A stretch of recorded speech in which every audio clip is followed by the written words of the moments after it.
It is bright. Welcome back in, family. Come back in the building. We have located the doctor. Located the doctor. Doctor got issues with time management. It's all good. They coming back. They can come back. Yeah, they're gonna come back, and if they don't come back, they're here. That's right. Well, there's no introduction needed. Yeah. Hold on, let me make sure I can see their stuff. I'm not black, I'm OJ.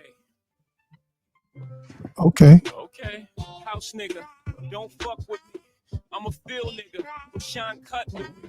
Go play the Y'all come back in and let's hold some space on the topic, flipping the script. Please don't die. Flipping the script.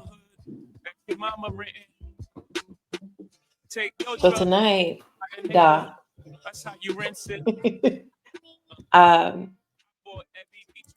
we're gonna actually expand on flipping the script. I kind of gave them a rundown of what it is, and that one of the questions that I was asking, and I asked the family, is how many of them have been living in a script that didn't belong to them, whether it was handed down by their parents or society or even the church, and that if they've been rehearsing it because that's all they know. And I wanted to get your insight on that. And let me add this in before you answer that question. Why do you think it's dangerous to keep following a script that wasn't written by us, but programmed into us? And how do you see the script still showing up today in our thinking, in our faith, and in our families? Before I answer that question, could you kind of give me like a brief summary on what you already gave them so I can make sure that I'm on the same accord with you? Basically, I gave them how we've been indoctrinated into the script of following what somebody else gave us, not by firsthand experience, but by, what somebody else gave us to follow. So I just kind of walked down what that looks like as far as how it shows up in religion, how it shows up in economics, how it shows up in entertainment. I just kind of went down what we were talking about earlier on the sectors that show up in the white supremacy system and what keeps us in the narrative of creating the fantasy around those things. I walked them down on how Jesus got on to the Pharisees because they was doing the same things at that time. How he was hemming up them, asking them like, why y'all out here doing things that go retrograde to what I'm teaching? I went over how he was flipping the tables and what that looked like and why he was doing it. Okay.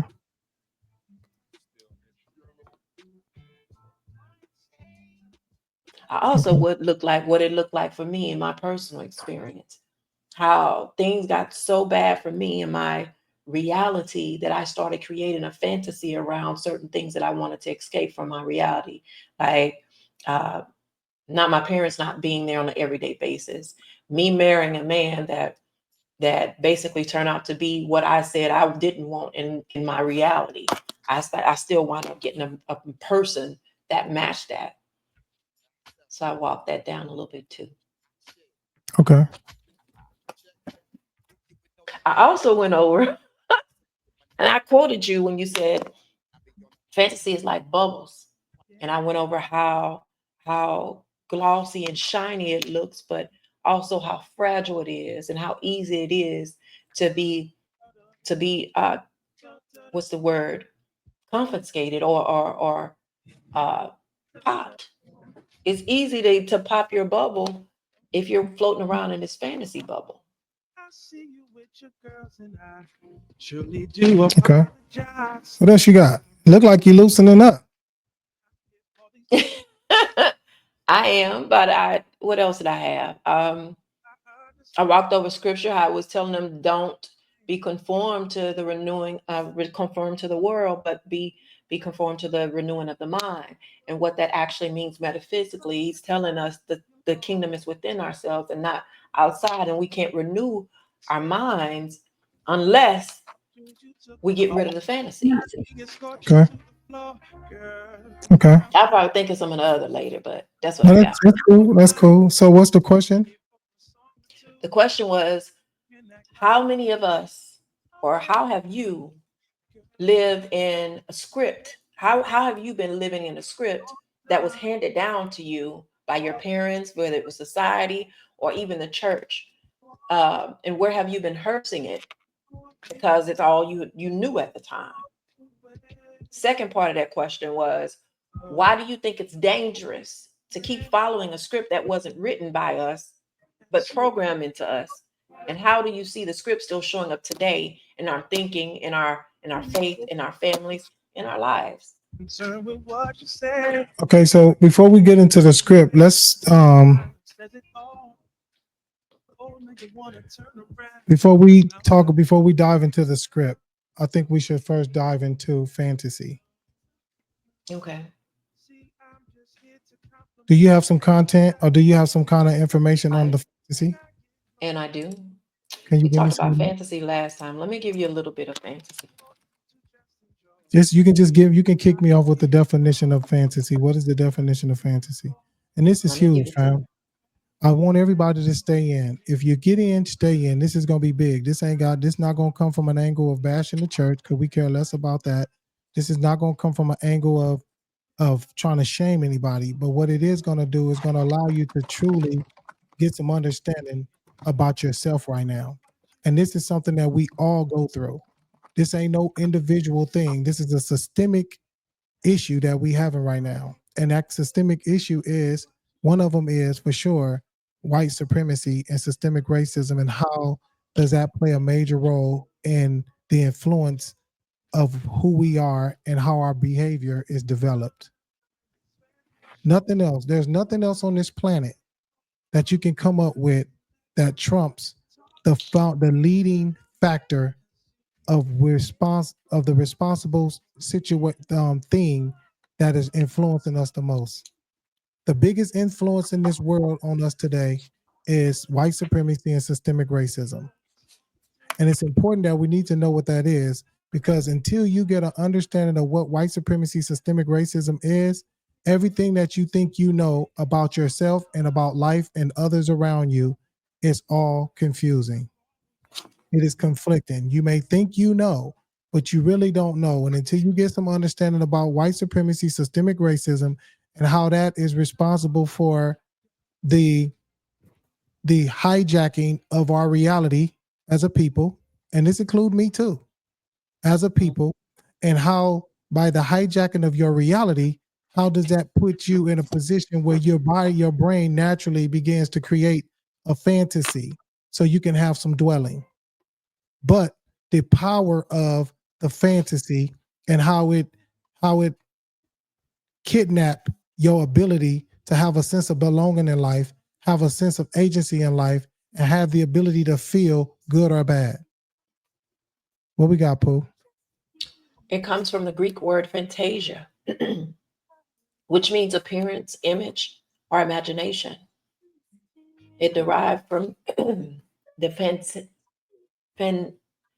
phantasm, meaning to make visible or to bring to light. The deeper root connects with phantos, meaning visible or manifest, trying it to concepts of illusion, projection, or mental image. In simple terms, fantasy is a faculty or activity of imagining things, especially things that are impossible, improbable, or not grounded in current reality. In psychological terms, fantasy is mental escape hatch, the mind's way of creating an idolized version of life to cope with pain, trauma, and unmet needs. It often fills the gap where reality feels unbearable or powerless. In Okay, cool. cultural terms, let me give you this one. Okay. In cultural terms, fantasy is something sold to you, a script of success, love, worthiness, or spirituality that looks good but isn't rooted in truth. It's the illusion we adopt to survive systems that deny us real power, like white supremacy, like religious distortion, or generational lies. Peace. So if I can ask, could you give me in a scenario? Could you give me give me a scenario, whether if it's a real life scenario of your own, whether if it's a scenario of someone else? Could you give me a scenario to work with so I can break down this fantasy, aka flipping the script? Let me see.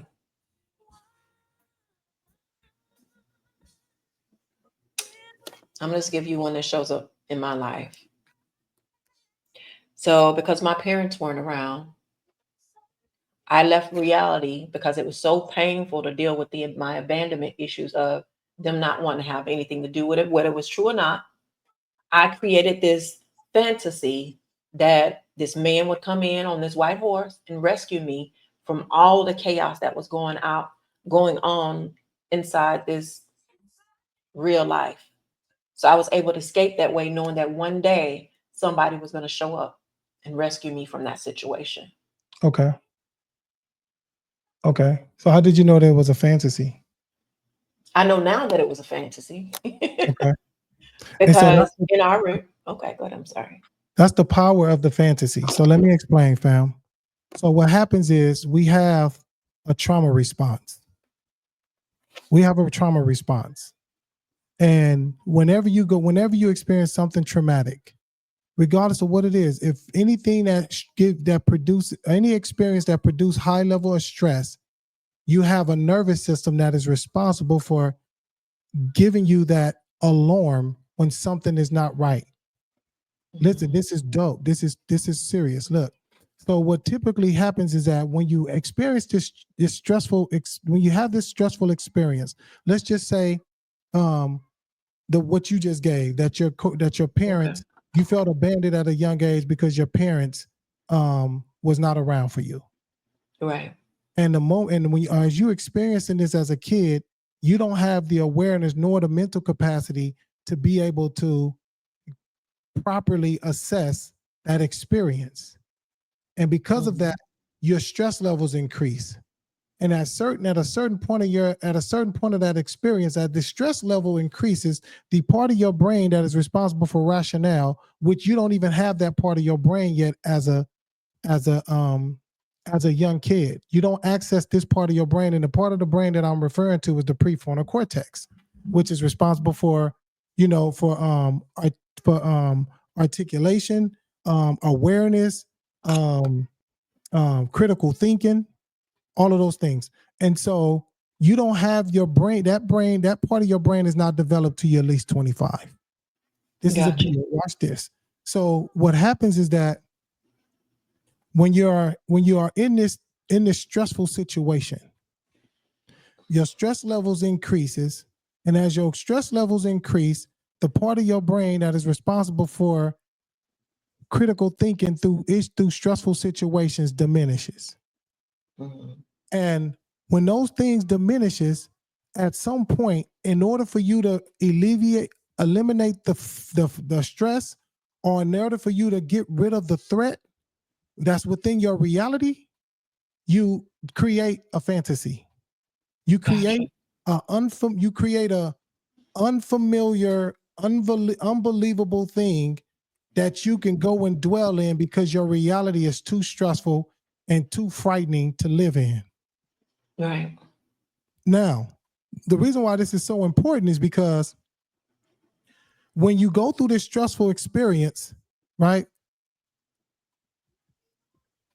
your reality is the only thing that you can feel. You can't feel negative nor positive emotions in fantasy, only in reality. Gotcha. Only in reality that you can feel. Anything outside, anything in a fantasy, you do not have the ability to feel. I got you. The reason why this is so important is because whenever your reality is such a horror and it's so frightening because you done experience you had some traumatic experience, some real high level stress experience like abandonment, whether if it's abandonment from family, whether if it's abandonment from caretakers, whether if it's abandonment from siblings, whether if it's abandonment from a lover.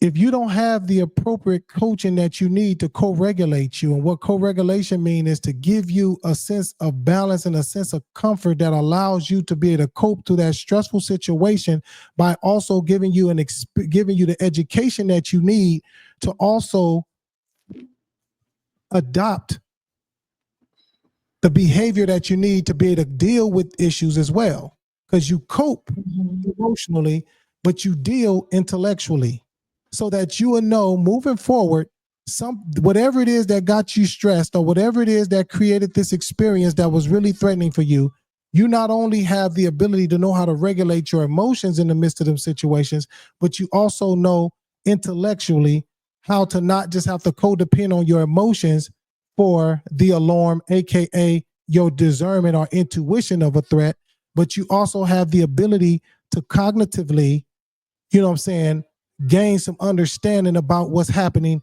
and also apply some preventative skills to be able to deal with those issues when they occur. I got it. And when you do that, it does not be as frightening. Your reality don't be as frightening as it normally be when you have those skills and you have that level of awareness. But when you don't, your mind is going to say, hey, this is frightening. This is scary. I don't know what to do with this. So in the meantime, until I get some understanding of how to deal with this, I'm going to create a fantasy that would allow me to still be able to have a sense of awareness and a sense of life that, you know what I'm saying, that I can dwell in while I can avoid having to live in reality where everything in it has feeling, good or bad. Okay. So this is how people live in these fantasies. Is because when you build the fantasy, you are building the script. Not just the script for yourself, but also everyone that's in the fantasy. Whether if it's your mother, whether if it's your father, whether if it's your kids, whether if it's your lover, whether if it's your whoever it is that's in the fantasy, we are creating the script that everybody within it will have to comply by and follow. So you're saying in this fantasy, whoever this is, this guy that I said that would show up and rescue me, I've already created in my head a way that he should act, a way that he should show up, a way that he should behave in this narrative. And when he don't show up that way, when he shows up in reality, if he shows up, that will it snap me back into reality, or does the fantasy keep going? But now I'm like searching for something else to cover up the part that he didn't fulfill in the fantasy. So it depends. So if you create this script, if you create a script within the fantasy, and the fantasy could be, you know, that because you're familiar with the people who hurt you, are you familiar with the person who hurt you in your reality, and you felt that hurt, and you wasn't given the appropriate tools that you need to know how to deal with that situations or those issues, and are not even are the tools that you need to avoid these issues. You know what I mean? You're going to create this fantasy. And in this fantasy, the scripts that you're going to create is for everybody that's in it. You, everyone, you know what I'm saying? Your spouse, whoever. And so these people that's in it, they're not even in it yet. They're not even in it yet. You may not even have a spouse when you create these scripts within your fantasy. You may not, your parents may not even be enrolled. Nobody is enrolled yet. Because this is just your imagination. Yes, the scripts that you will be creating is the scripts that you need, that you think will make you feel safe in that fantasy. So for instance, you got your heart broke by a man because he cheated. He was a manic cheater. He was just always cheating. And so in this, it was so painful for you, and you had no one there to comfort you. You had no one there to provide you with the skills and the code and the education that you need to prevent these type of these situations from happening no more, which is teaching you how to properly assess for a good man, Right. right? And so now you, with your own free will and your own ability to think and whatever, and be rational and have some understanding and critical think, if you are older than 25, but if you're not older than 25, you won't even have that ability neither. But whatever abilities that you have, big or small, you create a fantasy, and within that fantasy, you are telling the fantasy that, you know what, this is the type of man that I will need. This is the type of man that I'm looking forward to pursuing, or to allow myself to, or allow that man to pursue me, so that, you know what I'm saying, that I can feel safe. So the chasing part could be a part of my fantasy. What's up? The chasing part could be part of my fantasy. The chasing part could be part of your fantasy. Absolutely.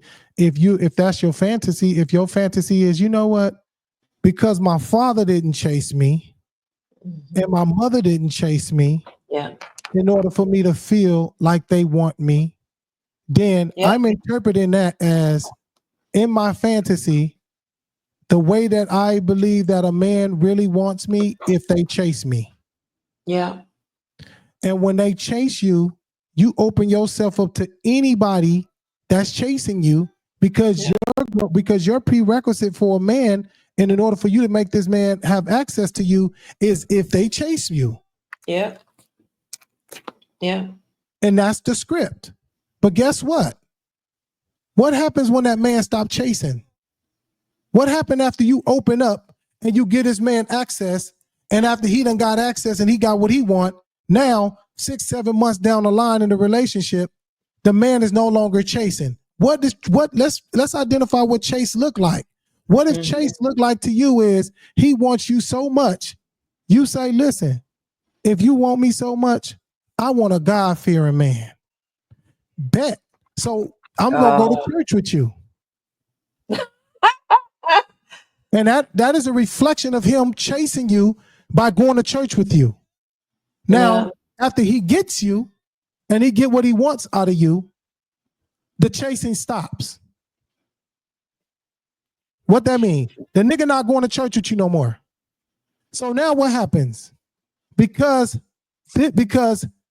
at the beginning of the relationship, when he was showing interest in you, what he was doing is auditioning. Quit playing with me.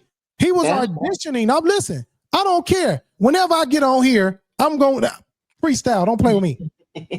My energy going to increase. I'm going to be passionate. Why? Because I know what I'm talking about. No scripts. No scripts. And so what you're doing is, this man has this at the beginning of every relationship. For those who create fantasies,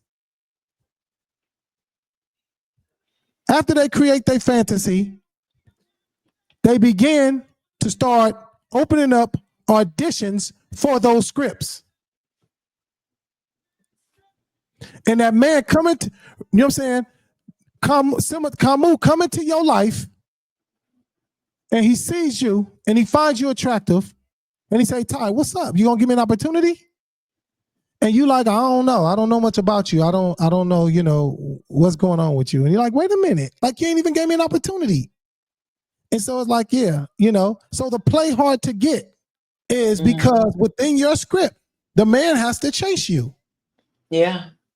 Or these other things that that women have, because we have some outlandish fantasies move. Yeah, it can be money. It could be money. Anything. It can be I want money. If the man has to have some money, why? Because your caretakers didn't have money growing up. So therefore they wasn't taking care of you in a manner in which you feel you deserve to be taken care of, because they didn't have money. So your fantasy gonna be, I desire a man with money. Or if you had some caretakers that didn't provide you with affection, and you had a father who was stale. He didn't have no sense of, he didn't show affection. He didn't show emotions. He didn't show any of that. He wasn't emotionally present with you. Your fantasy may be, moving forward, I'm gonna make sure in my script for my spouse, or the man of my dreams, or the man of my life, is gonna be he has to be emotionally available for me. And so when you meet this man for the first time, this man will be auditioning, utilizing your script as you observe and evaluate his acting ability to act out your script. But all this is being done unknowingly, Tawandria. I got you. All this is being done unknowingly. And so now that he's passed the audition, because he's doing everything. I'm chasing you. I'm going to church with you. Come on, I'm getting you flowers. I'm romancing. I'm whining and dining.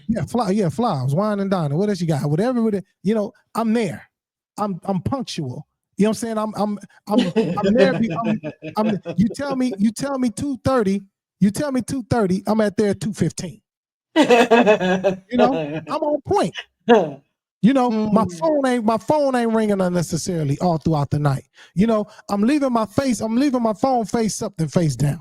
Like, I'm not bringing in no awareness of what you've been through in your past that you are in alert to, because those things are your, are your fantasy. Can you hear me? I can hear you. Those things are your fantasy. So the things that we would notice right offhand, like he not chasing me enough, or the nigga ain't showing up on time, those can be triggers then that alert you that you're in your reality. Yes. But so that's the thing. That's the thing about the fantasy. So yes, those will be alarms, but those won't be alarms doing those things will not be visual doing the audition. I got you, because we won't be hyper vigilant in regards to looking for those things. No, right you off are. top. You are. That's the audition. You're not looking for the script is not about how well this man do the things that you want him to do. The audition is you kicking back, observing, then hypervigilant on the things that within the reality that have hurt you. Oh, so it's just those things. So the putting down the phone gives me an indication that you might be a cheater face down. Yes. If that happened, that hurt, something that triggered that to hurt me. Yes, in your reality.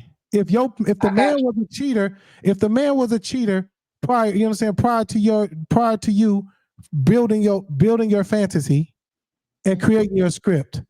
And one of the things that you notice is when this, because everything unfolds once you get caught up. Once you get caught up, everything unfolds at that point. So now what's happening is you're saying, from that previous situation that you caught, that the man that you got in contact with the woman and it's been discovered that your man has been cheating on you. He's been operating in infidelity, right? Is that everything's coming out now. And one of the things everything that comes out is what you mentally taking a note of. And one of the things that come up may be, I found it so interesting, Ty, that every time, Camus, gets to the house, I can tell in his background that his background changed and he's no longer driving. But he's in the car. I can tell that he's in the car talking to me, but I couldn't quite I couldn't pinpoint what he's doing because I'm not in the car with him. But now it makes sense to me that what you're saying is this is why you would always catch him in his car sitting talking on the phone 15, 20 minutes before he actually comes in the house. So it makes sense to me that in that same time, he's on the phone with me, hanging up with me before he get ready to come in the house with you. So now guess what? After you experience that and that hurts you, when you get back on the shelf, for some that do it the right way, but some that don't, you now say, okay, I experienced this hurt. I'm going to avoid this suffering. And so this ain't happening this not happening deliberate. Like you're not thinking this way, but your brain is computing this way. Gotcha. Your I got brain is figuring this out for you. This is not conscious. This is unconscious behavior that is developing these fantasies. And so Okay. now the brain is just the brain is wired and designed in the trauma response, which is your prefrontal cortex, your hippocampus, and your amygdala. Those three components in your brain is responsible for protecting you. Pooh. I got you. I'm in I'm this with you. thing. You know what I'm saying? And so when these three brain components do its responsibility, what it's going to be doing is saying, hey, I'm going to protect you unknowingly. Gotcha. I'm going to create a fantasy or a place where you can go that protects you from what you just experienced in your reality, but it takes you completely out of your reality and develop a fantasy or a place that's safe, a safe haven outside of reality. I want to be honest and say I don't know that place that I created after I started getting those, signs and I don't know. Like, where did I go? What you mean? I don't know. When I would like the first occurrence of something happening, something seeming fishy, I don't know what fantasy I created around that. Give me an example, Pooh. For example, the first time, I'm gonna use Rodney. I found out he was doing something he had no business. He was talking on the road to these people. They called my phone.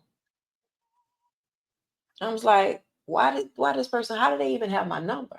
So evidently they had his phone, got my number out of it to call me. So now I'm looking and I'm hyper vigilant looking for, like, how would she get my number if you didn't give it to her? So that's sent a red flag up for me. But I'm saying to you is, I don't know what I did as a fantasy to create a fantasy around something that was hurtful in my reality for that. So are you saying that everything we don't create a fantasy around it to prevent getting hurt, or everything by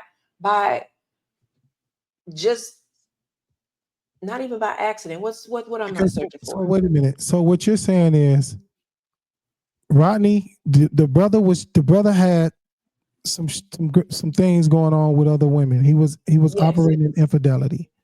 Yes. And one of the things that he was doing, one of his practices was when he's on the road driving, he would be congregating and having and conversing with these women.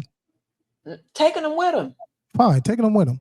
And then one time you experienced a phone call, you received a phone call from one of the women, and from that phone conversation, you thought in your brain, hey, how did these women get my number? Yes. And they got your number, and then what? They called me and explained to me that they was on the road with it. Okay, so what's your question about the number, your phone being called, and how did you create a fantasy around the phone being called? That's what I'm saying. It hurt me What hurt? because that he was taking women on the road with him. So that's not, so you didn't, so the fantasy is not around a woman calling your phone. The fantasies is only created from things that hurt. That was the hurt. The hurt. Okay, so the hurt wasn't that the women called your phone. Mm-hmm. The hurt was the man, you know what I'm saying? The man was taking women on the road with him, parlaying with these women on the road, and that hurt you. Mm-hmm. Okay. Right. So what was your behavior after that? I would be very cautious about when he. Absolutely.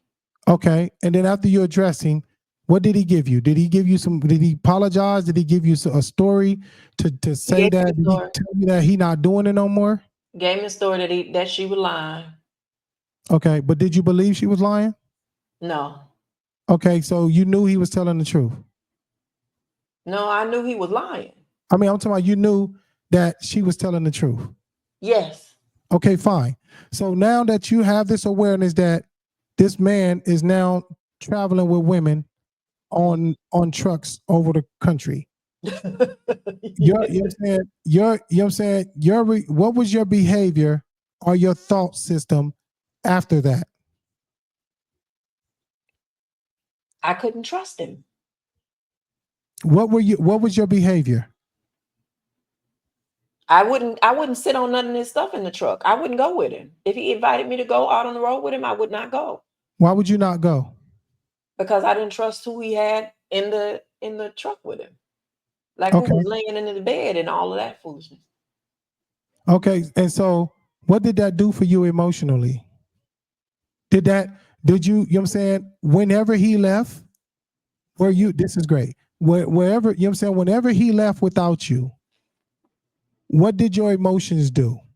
Did you still care? Did you not care? I think it got to a point where I didn't.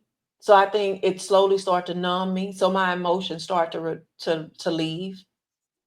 Like I So didn't care. that's fine. And so why, you know what I'm saying? What was happening within that time where you start feeling your emotions not care, when you started not to care about this man and him taking women on the road?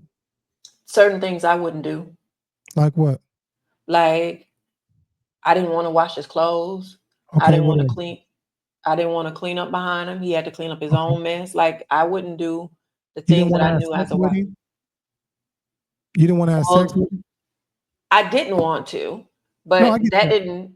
Yeah, for Okay. sure. No, but whether how he got it don't matter. The point of Okay. is that you didn't want it. Yes. So that's what was hurtful. So you answered that without a fantasy. Oh, you saying that oftentimes or sometimes. What was hurtful was not because what he did, that was one thing.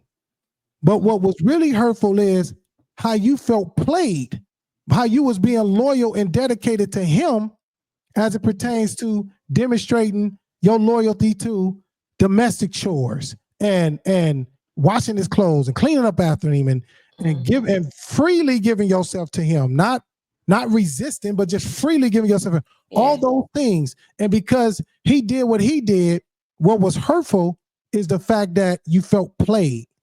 It wasn't so much about him with the women. It was more so like, that ultimately did it. But the big piece was you did not have to create a fantasy because you already knew how to deal with that in your reality. But how is that really dealing with that, babes? Like you dealt with it by stop doing what you was doing in exchange of him being faithful.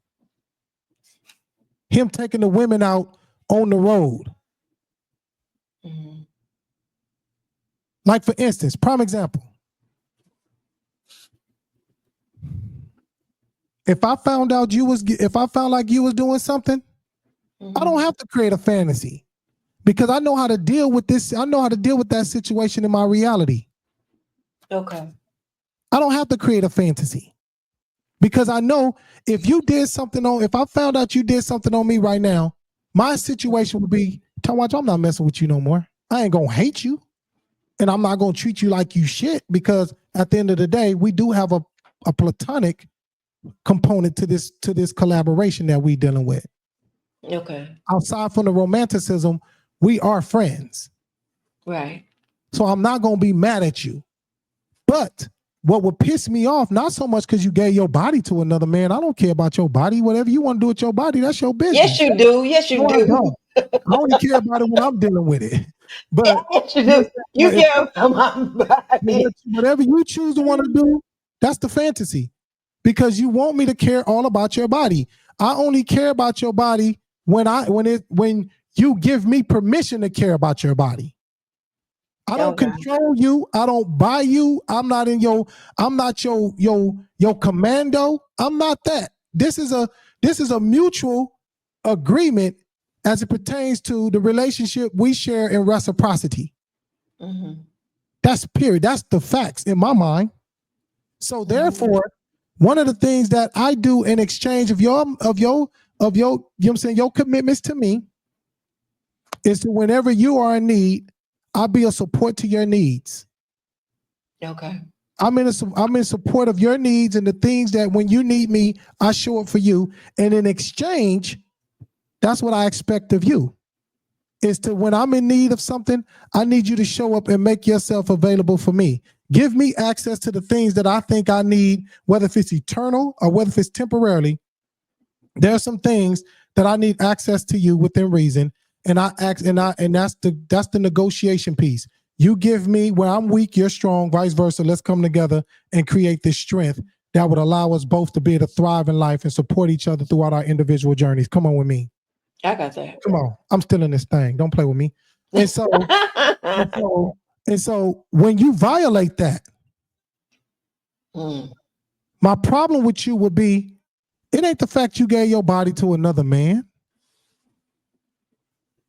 My problem would be why I wouldn't want to do nothing with you no more, because in what this man have done to your mind, and hell with your body. I'm concerned about your mindset. I'm concerned about your mental state. I'm concerned about what is going on in your mind where you felt like either you wasn't good enough, which I disapprove of, or whether you feel like I wasn't handling my business for you and I'm not enough, which is also I have a problem with. On top of the exchange between whatever we both invest in each other in this collaboration. Okay. And so if you were to violate that, I don't have to create a fucking fantasy like I'm not aware of how I'm finna deal with this in my reality. That wouldn't scare me. Because see, scarcity comes from the unknown. Come on. Gotcha. I don't have no unknown about how I'm finna deal with a woman who choose to wanna go and do something and violate the union or violate this contract. I could deal with that in my reality. I think some women don't have that because we don't oftentimes know what we'll do. That's why I would always say to women, cheating is not a deal breaker. And so many people give me slack for that because I don't know what I would do. I don't know that I would leave somebody just for doing that. You know what you would do. I'll probably stay. And if you don't know what you would do, that's one of the reasons why you'll create a fantasy in the event that happened to you in your reality. That's why I did create that situation. I created a fantasy, then move, because that's what I'm asking. Because I don't know what the fantasy was, even though I pulled back some of those duties that I didn't show up in. I still stayed in it. If that's let me tell you. So this is what's confusing about you, is because you created the script. You created the script before Rodney. You created the script. You created the script during the time you recognized that Logan wasn't coming for you. And your mom, and you know what I'm saying, and your mama was in and out. Yes. That's when the script was created. Rodney did you a favor. Rodney did you a favor. He gave you what you needed in those experiences to make your fantasy remain a reality, make your fantasy be what they were in that time frame, until he just said, fuck it, I don't want to deal with it no more. And then he started operating in reality with you. And what he was doing in reality was the things that you already was already familiar with. Hence the reason why you created the fantasy in the first place. So wait a minute. So you saying to me is, I'm gonna say universe. The universe gave me the experience that I needed to come back to reality. Yes. Even though I didn't.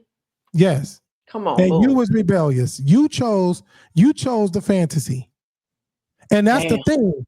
The person that is equipped to bring you back into reality is the same one that has the ability to fit the script that you give them. And then when he don't fit that script no more, ladies, or when she don't fit that script no more, brothers, this is why you get so upset and start fussing and saying, what you doing? Why you doing that? Why you ain't call me? Why you ain't come to church? Why you ain't doing this? Why you? And that's your way of saying, don't be flipping no motherfucking scripts, because don't flip the script on me, because the script that you supposed to be doing, the way you supposed to be behaving, I gave you that script. You auditioned for that script, so I know you know how to do that script well. And now all of a sudden that you got what you got, you getting what you got out of me or what you wanted from me. Now you want to flip the script. Yeah. Don't flip I no love script. that. I love that. Yeah, don't flip no scripts. Stick with the script. And if you can't force him to stick with the script, this is when your pastor and your religion kick in and say, okay, you know what I'm saying? Lean out on our own understanding. Faith, you know what I'm saying? Faith without works is dead. You know what I'm saying? Cast your cares on me. You know what I'm saying? The battle is not yours, it's the Lord. And all these scriptures is what pounders in your brain.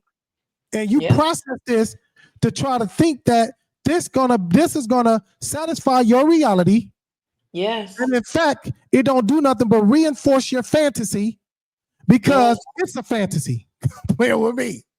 Oh my gosh. You're playing with me. So you explain it to me. Let me make sure I understand, and let me make sure the family understands. You're saying to us, when you're leaning out on your own understanding in religion, when you're in that fantasy, it helps you go deeper in a fantasy, or it helps you carry out that narrative that'll keep you still stuck in the fantasy? Listen, you cannot create a fantasy without words. Listen to You this. can't create a fantasy without words. And words are responsible for reality. Telling the truth. Amen. Amen. Words is responsible. Words is responsible for why we perceive things. Let me give you this. Okay. So you said the religion. We brought in the religion and how the religion plays a major role in the fantasy, and how the religion plays a major role in reinforcing the fantasy. Right. Because if you with a minister, if you're in a ministry where brothers don't teach the word correctly, those words can either make you or break you. I'm with you. Even if I were to say, you know what, Lord, give me the strength like you gave. Listen, Samson. Okay. Samson was in a fantasy. Oh, nigga. The brother was in a fantasy when you know what I'm saying, when Delilah was tempting him, was manipulating him out of giving us game on where his strength was. Setting him up. The brothers paid for the prostitute, the goat of seduction, to seduce Samson out of giving them information on where the power is. And although she did it 3 times, he was so caught up in his fantasy, where he did not even have the awareness that he needed in order for him to have recognize that this woman was seducing him out of the power, so he can go give word to the brother and to come back and disempower him so they can take over. That's beautiful. I'm glad you said that, because what made him go to reality is his strength being taken from him. Yes. And he had the ability to feel. That's beautiful. But wait a minute though. Okay. His powers, his strength was reality. Ooh. So how did he lose his powers in his fantasy? It was so hurtful to be so disempowered by the fact that he portrayed God, because when God gave you the power, he gave you the instructions to keep it confidential. Don't tell nobody. Ooh, don't tell nobody. Sure, keep it confidential. Don't tell nobody. And he got caught up. He got caught up in romance. He got caught up in romance, and in that romanticism where he got caught up at, he got disempowered because she manipulated him through, you know what I'm saying, through her being provocative, and through being, you know what I'm saying, and her ability to entice and being intriguing. And so what happened was, after she disempowered him, it was so painful to be disempowered, Pooh. I got you. They burnt his eyes. They burnt the brother's eyes out, according to scripture, because it feels like I'm preaching this thing so much when people will believe it's reality. But They burnt his brother's eyes out, and they stuck him on these big major pillars that covered all the festivities and the big major party that these brothers like a tent. Yeah. You know what I'm saying? Was throwing, because they was having a pet rally.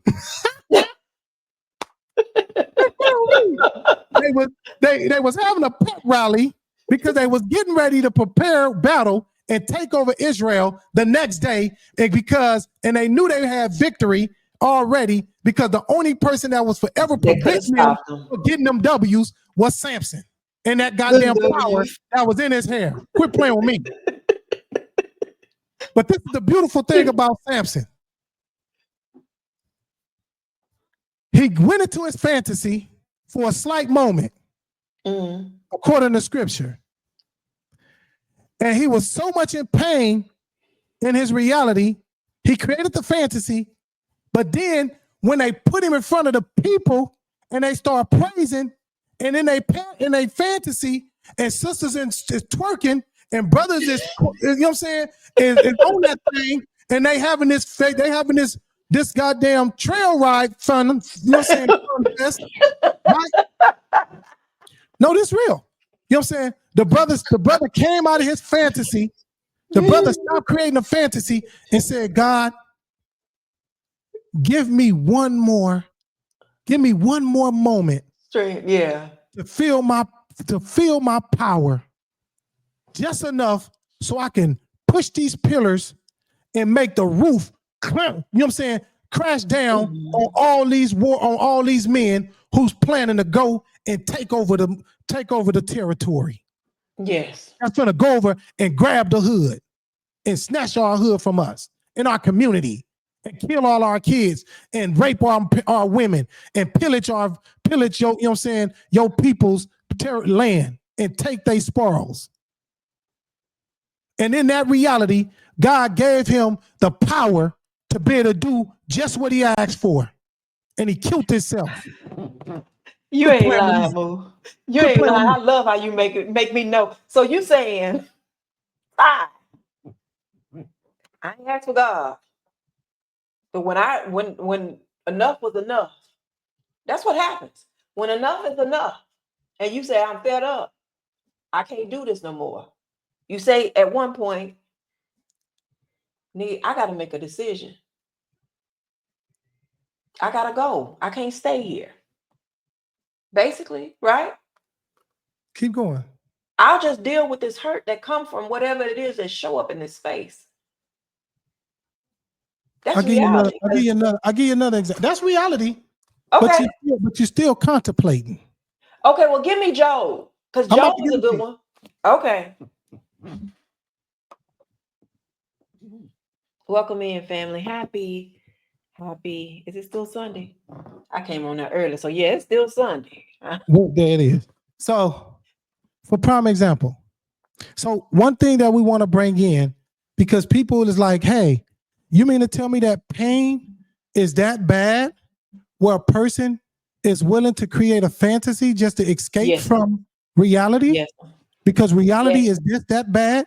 Not necessarily.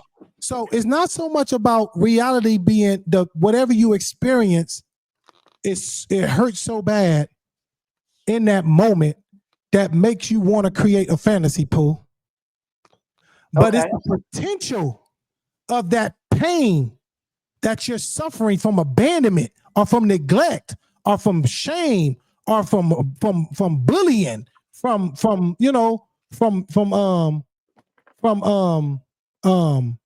being manipulated, being deceived. Those painful things, those experiences start off painful. But if you're not properly coached, if you don't have nobody that can teach you and give you the education that you need for a preventative method of not being able to, where you won't find yourself back in that situation again. Gotcha. Or you don't have the appropriate pastor that'll give you precise education. That's my issue with these ministers, is that y'all allow these ministers to get in here and don't give you details about your life like your life is in gaps. Yeah.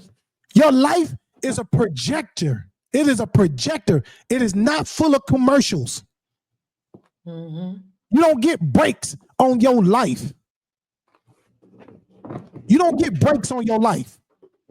And when these people teaching you, they need to give as much details they can give you is better for your salvation and better for you to have your dominion, to be able to take control over your life. And let me give you that in Job. Thank you. So I like the story. the reason why I was saying about the power, I mean the experience that we have that makes us suffer, like if your man cheated on you and you suffering, technically your man, you know what I'm saying, a man cheating on you is not necessarily as bad as your father not being in your life. Yes. That's the experience that starts the calibration process in creating a fantasy, and you developing the script. And the script that you develop in that fantasy is the script that you develop for your spouse in the future. And that spouse in the future, when he meets you and he try to get with you, you're going to have him audition for that script. And when he passed that audition, now you open up and give him access to you. And then once he get access to you, in that point is when you're going to know if he was truly there for you, or if he really just wanted what he wanted.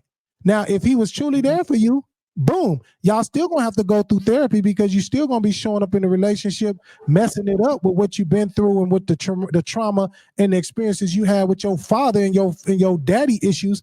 That's gonna mess your situation up with this man. But on the flip side, if he do mess it up, if you don't have the appropriate teaching from your pastor or for whoever you getting your knowledge from that you utilize in your daily supposed to give you to support you on this journey of becoming full, whole, and complete and knowledge of self and walking in the likeness of the Christ that's within you. You know what I'm saying? Your life is gonna be shitty anyway. But in that reality, when you are in pain, the experience that you have for the very first time, the on-site experience that you have for the very first time that creates that pain, that pain is not all that there is. If that pain is left lingering, if that pain is left unaddressed, if that pain is left where it still had life to repeat itself and give you repetitive experiences to confirm that, to revisit that pain, you're going to eventually come to a point of despair.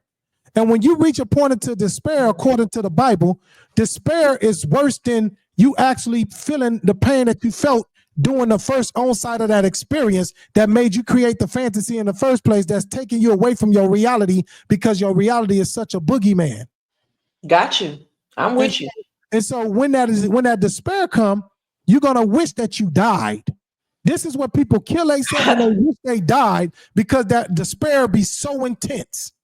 I know what that's like. Come on, Dr. Simatawi. I love that. I know what it's like. Almighty in this thing. Yeah, you know what I'm saying? Hearts in that. So what you're trying to do in the midst of creating your fantasy is trying to avoid despair. What did that look like? See, this is what I'm saying. I don't bring the Bible into this space because it's my go, you know what I'm saying, my first go-to a reference. I go to it when I'm trying to gain some understanding, but I also understand it even more so because I had to go and learn it before I decided to be a therapist. But I also know that my people that I love, that you know what I'm saying, that I feel as though my purpose is called around educating my peoples.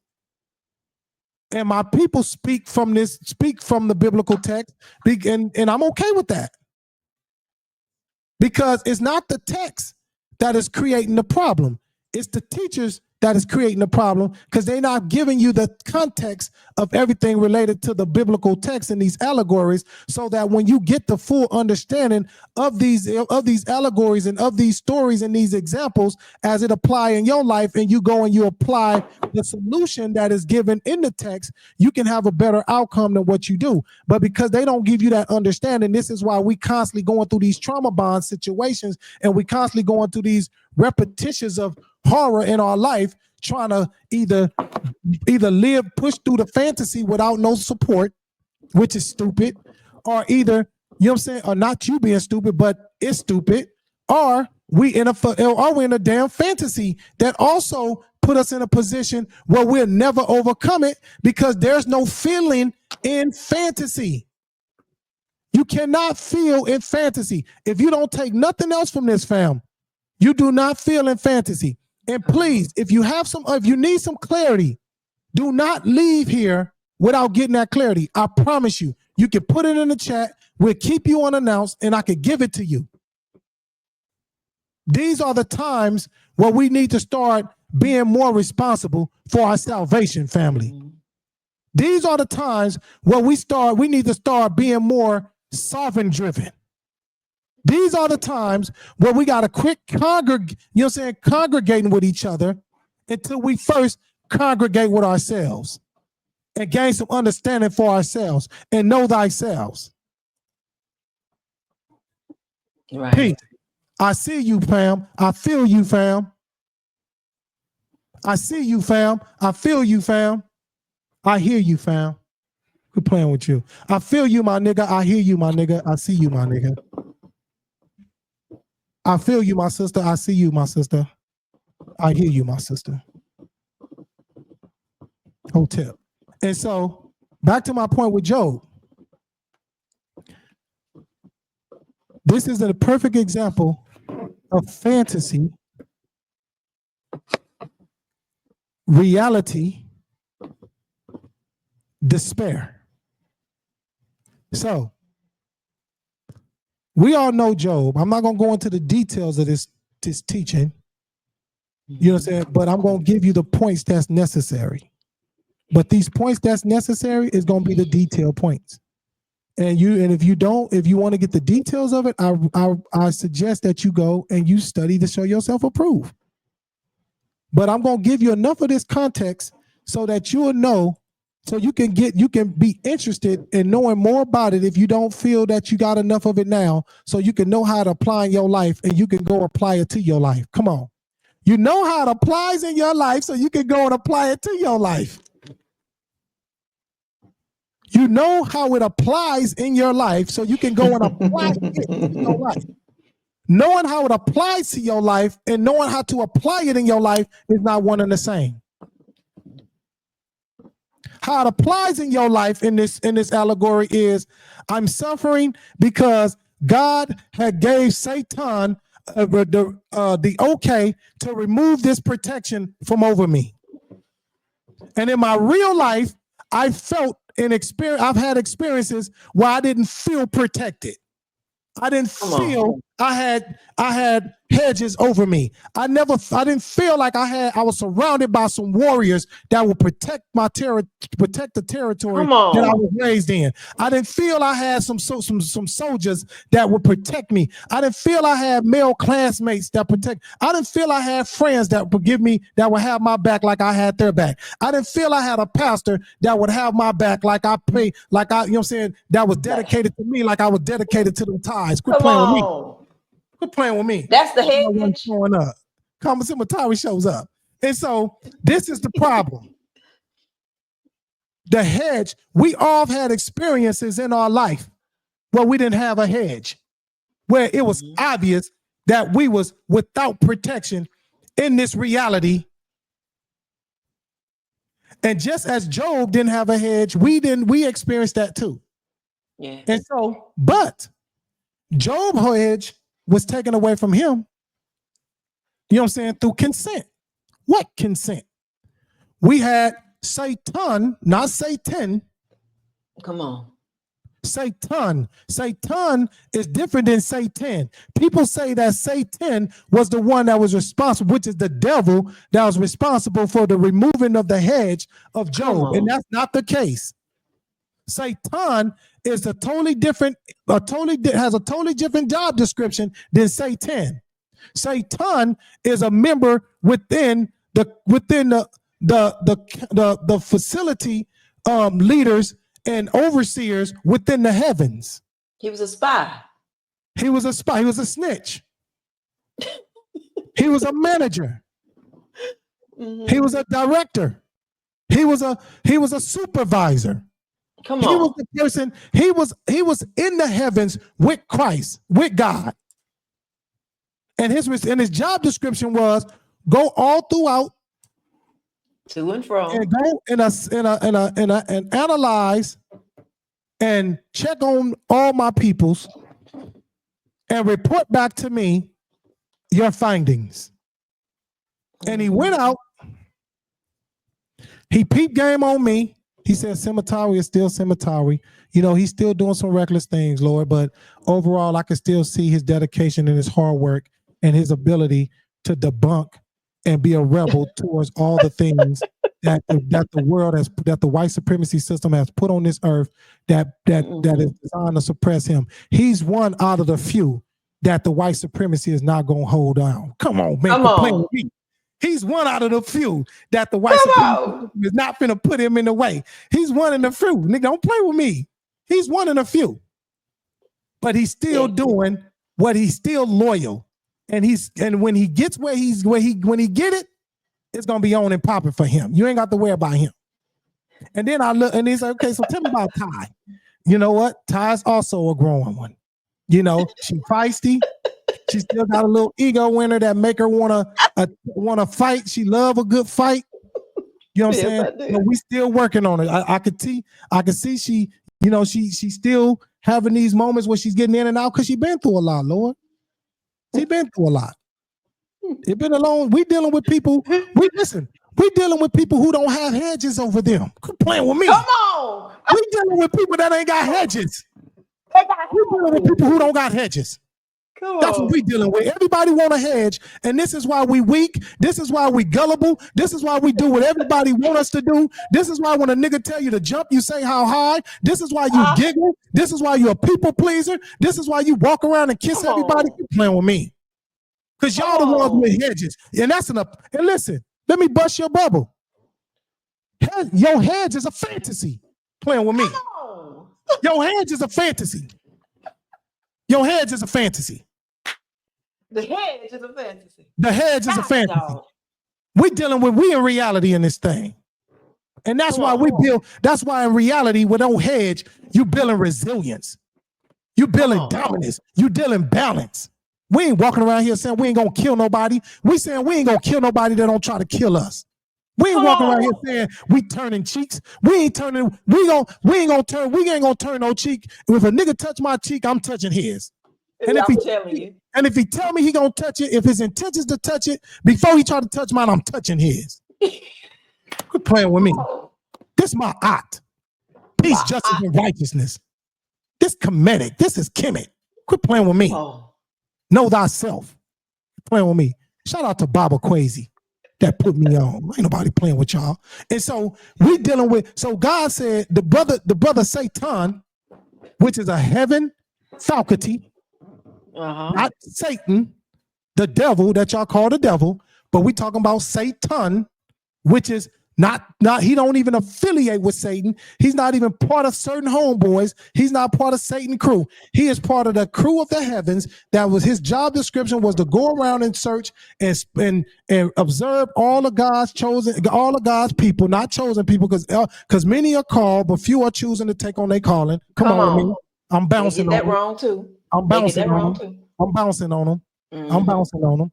And so God, you know what I'm saying? So the brother, he advocated for us and said, Ty, you know what I'm saying? This is Ty's situation, but she's still growing. This is Rufus, this is Kamu Simatari's situation, but he's still growing. This is the sister that's on here right now listening, and she's still growing. This is the brothers that's gonna listen to this the next day who didn't have time to get on here now. This is what he's doing, and he's still growing. And this is for the other 500 and 600 people who gonna come on afterwards and watch it and eat. And I'm gonna hear it in your teachings. This is them because they still growing. But overall, let us understand, Lord God, that these people don't have hedges. However, when you use however, that means there's a rebut on what you just said. That's what it means, that it's not a period. It's a continuation. And my rebut is we just explained for those, the brother just advocated for those who don't have hedges. But however, the rebuttal is Job do. Quit playing with me. Job have a hedge. Job has a hedge. And that's when he reported Job, he said, Lord, I don't know why you keep asking about Job. You know, ain't nothing finna change in his life. Why not? Because the nigga you got a big ass fence over him. You got a, do nothing. you know what I'm saying? You got a big old wall, the height of Troy. You got the wall of Troy over him. Ain't nobody penetrating that. Satan can't penetrate that. You got him protected. You got the biggest army in the world around him. So he ain't tempted. He ain't getting them temptations that Ty is getting. He ain't getting them temptations that Simatawi is getting. Oh, the nigga ain't got no trauma. He ain't got nothing. Come on. He been having a head since he been living. And so, therefore, he not getting no experiences in his reality that would be so horrifying and so hurting, so hurtful, where he would want to get out he would want to escape. He want to escape his reality where all things is felt good or bad, fear or love, and go into the fantasy where nothing, you still have an illusion of feeling safe, but there's no feeling. Wow. And so, so that's when the brother said, listen, can I recommend something, Lord? Yes, sir. The Lord said, yes, sir. Yes, son, you can. What you got? I truly believe if you take this big ass wall of Troy from around Job, this nigga will cuss you to your face. Come on. What do you mean by that? That if you would take this hedge off of Job, this nigga, there's so much out there available that Ty experienced. Here's the reason why when her report changes, you know what I'm saying, she always have progress on her report. And every time, you know what I'm saying, every time Simatawi, I report to him, he got progress on his report. And every time those that are in the chat right now, they got progress on their report. And then the people who going 503, 1,000 people that's going to listen to this afterwards, they got progress on their report. Now, when you hear progress, all you think about is good.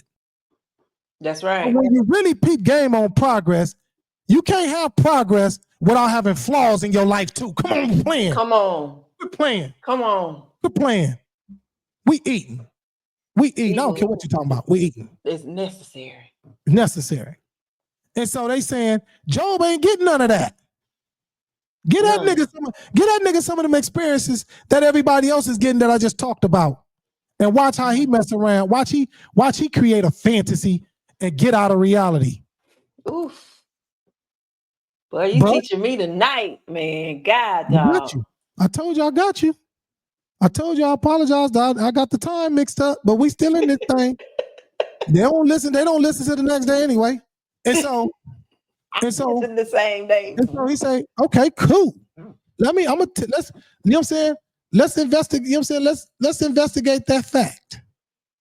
You know, let us go and investigate that. Let's see if what you're saying is true. So he say, okay, cool. They took the wall of Troy off from around him. They took off his hedge.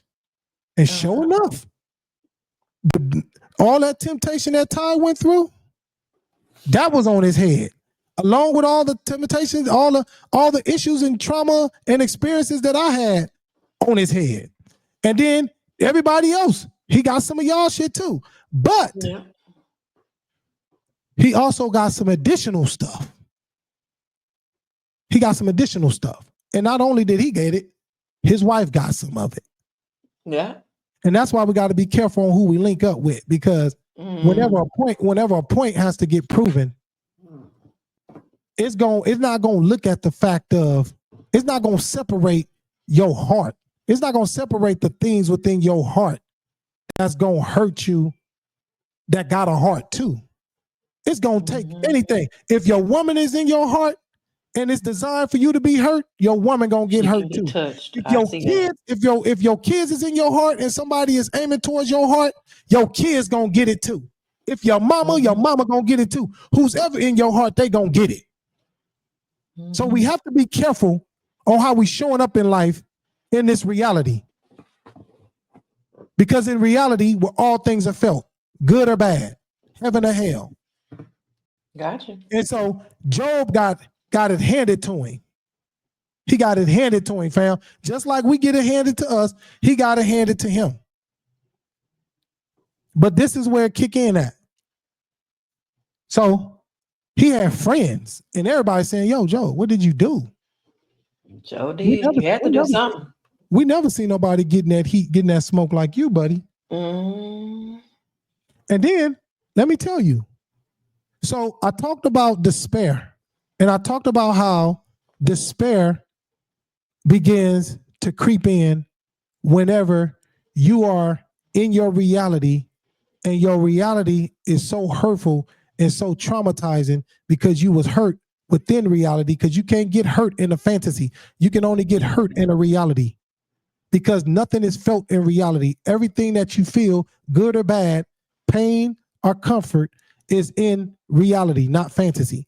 So in the midst of him getting hurt and he's suffering, along with him suffering, because in order for him to get taken down and get his heart crushed, it has to be everything within his heart that crushed. Hearts don't get crushed unless everything attached to it is getting crushed and it reflects and the heart feels it.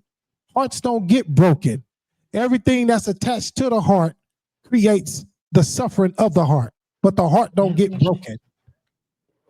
A person with poo, your heart, if something happened to me, your heart, if something crushed me, your heart feels it because I'm in it. Come on with me. So your kids, everything attached to you. And listen, that don't make you innocent. And it don't. Life ain't gonna look at you as Neepu ain't got nothing to do with this. Neepu got everything to do with it, and she allowed herself to be enrolled into my heart. You know what I'm saying? And when somebody want to hurt my heart, they gotta hurt you to get to my heart. Quit playing with me. Yes. They don't care nothing about how much you pray and how much you ask Lord to remove rebuking people. Why are we rebuking if we got hedges?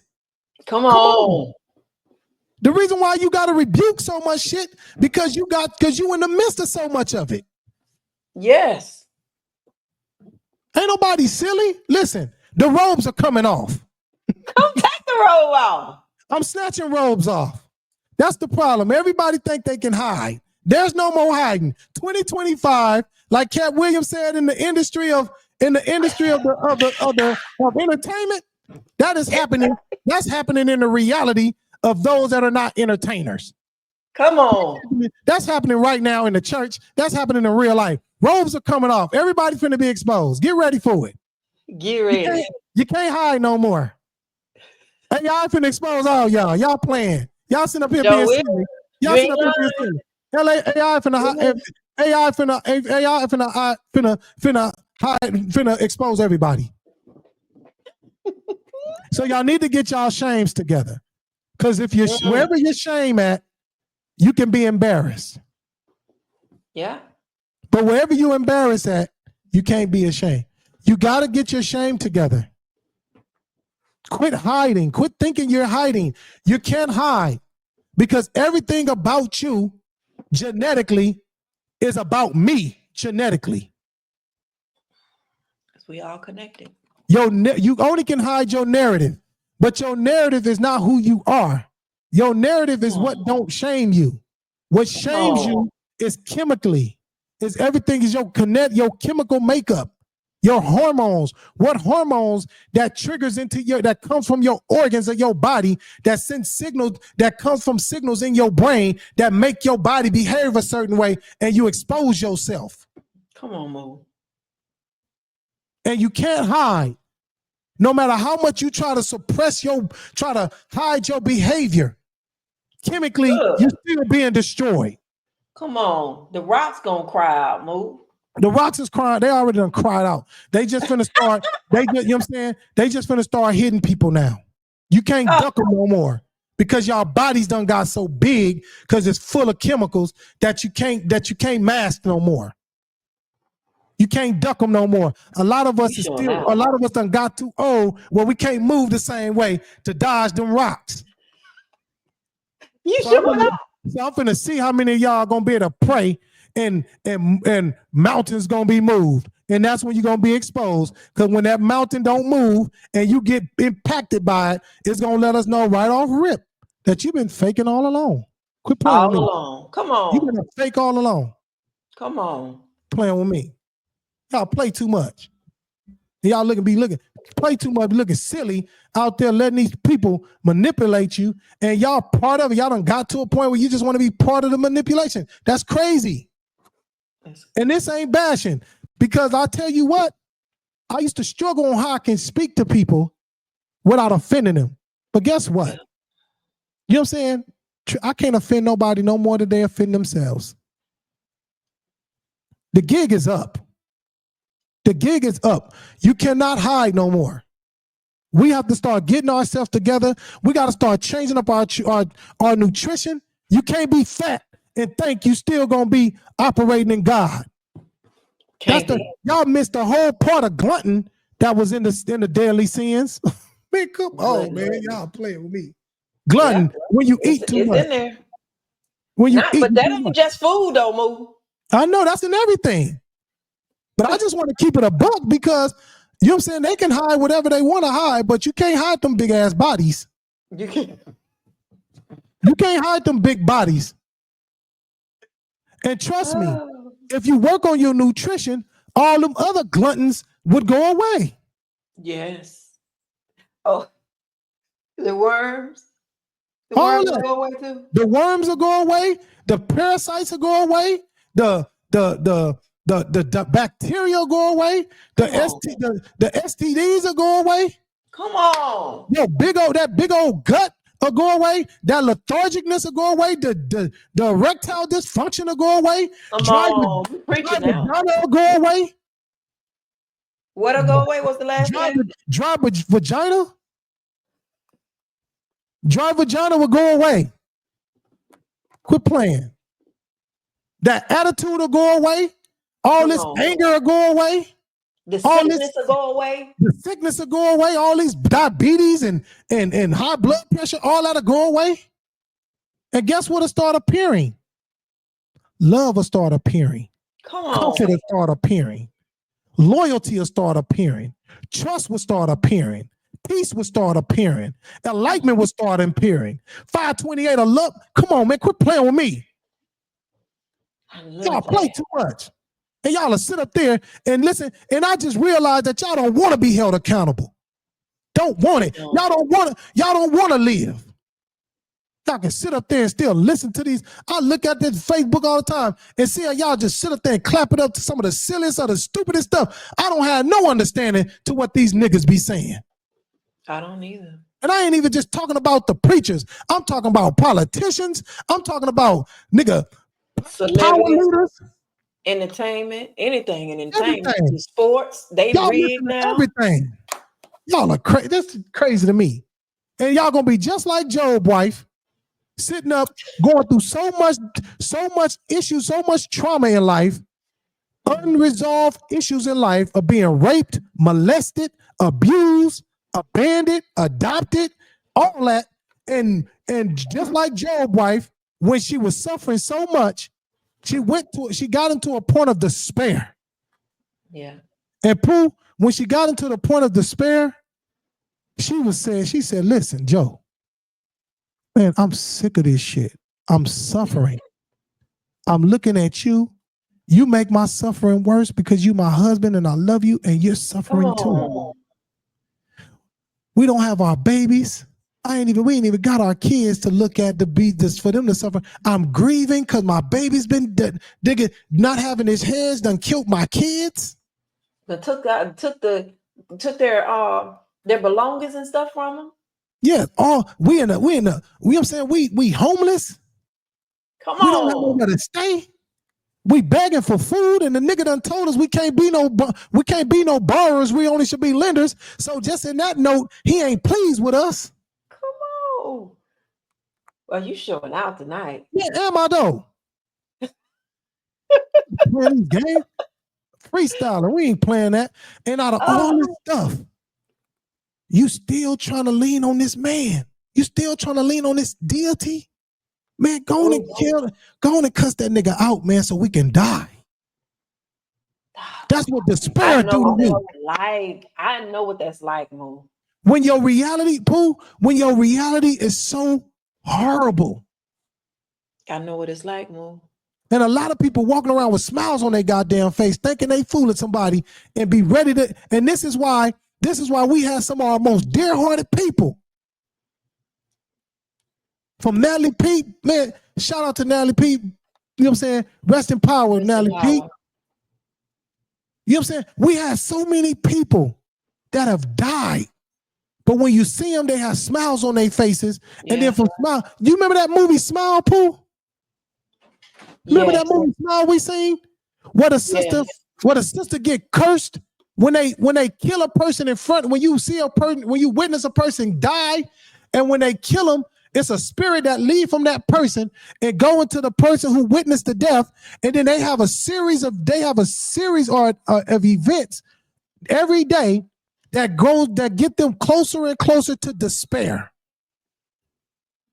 and it be miserable as hell in their life. Every day is miserable to that last day when they just surrender and say, "Man, give me liberty or give me death," and they take death over a painful, stressful reality. They playing in our face. Come on. They playing in our face. Come on.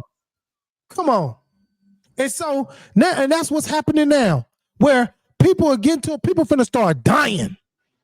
They are. People sitting up there looking for that biblical text. They think, listen, it's amazing to me how they pick and choose on what they think is gonna be the reality of things and what's going to happen in the heavens of things. Like, listen to me. When they talk about in those last days, which has already happened anyway, according to scripture, but we all think that means when he come back. Jesus ain't coming back. The brother done already came and went. And y'all still according to the text. And y'all still letting these leaders teach y'all. And this is the thing. I don't care. I'm not interested in trying to have y'all lean in my understanding. Right. All I'm trying to do is discourage y'all from leaning into y'all pastor's understanding and leaning, because when you lean in your pastor's understanding, you leaning in your own understanding. And when you lean in your own understanding, that doesn't include God's understanding. Come on.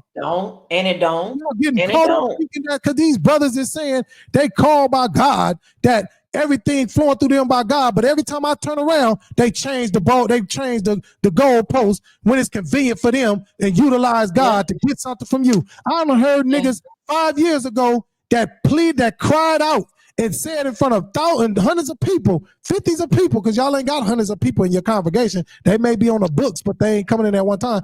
And scream out and say, "The Lord told me this. And the Spirit fell in my spirit and told me this. And the Lord told me this.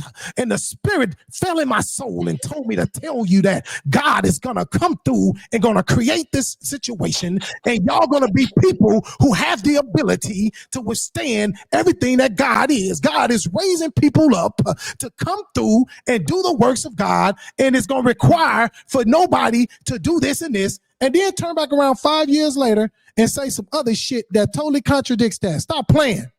Yes, they do. And y'all need to quit. Y'all need to leave them pastors alone, because y'all the ones just as silly, not paying attention to how these niggas contradicts and move the goalposts every time it's convenient for them. Mm-hmm. These brothers ain't teaching.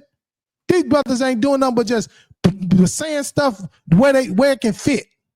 Yeah. And what they feel like they want to talk about today. They go off, they have their agents in these streets learning all y'all business, Yeah. and then go report to them. And then they when it's enough people doing it, they're gonna make a sermon out of it, and they're gonna get in that pulpit and teach it and make y'all feel like the Holy Spirit gave me this to tell you. I don't know listen, stupid, listen to this. Pooh. I don't know who this is for.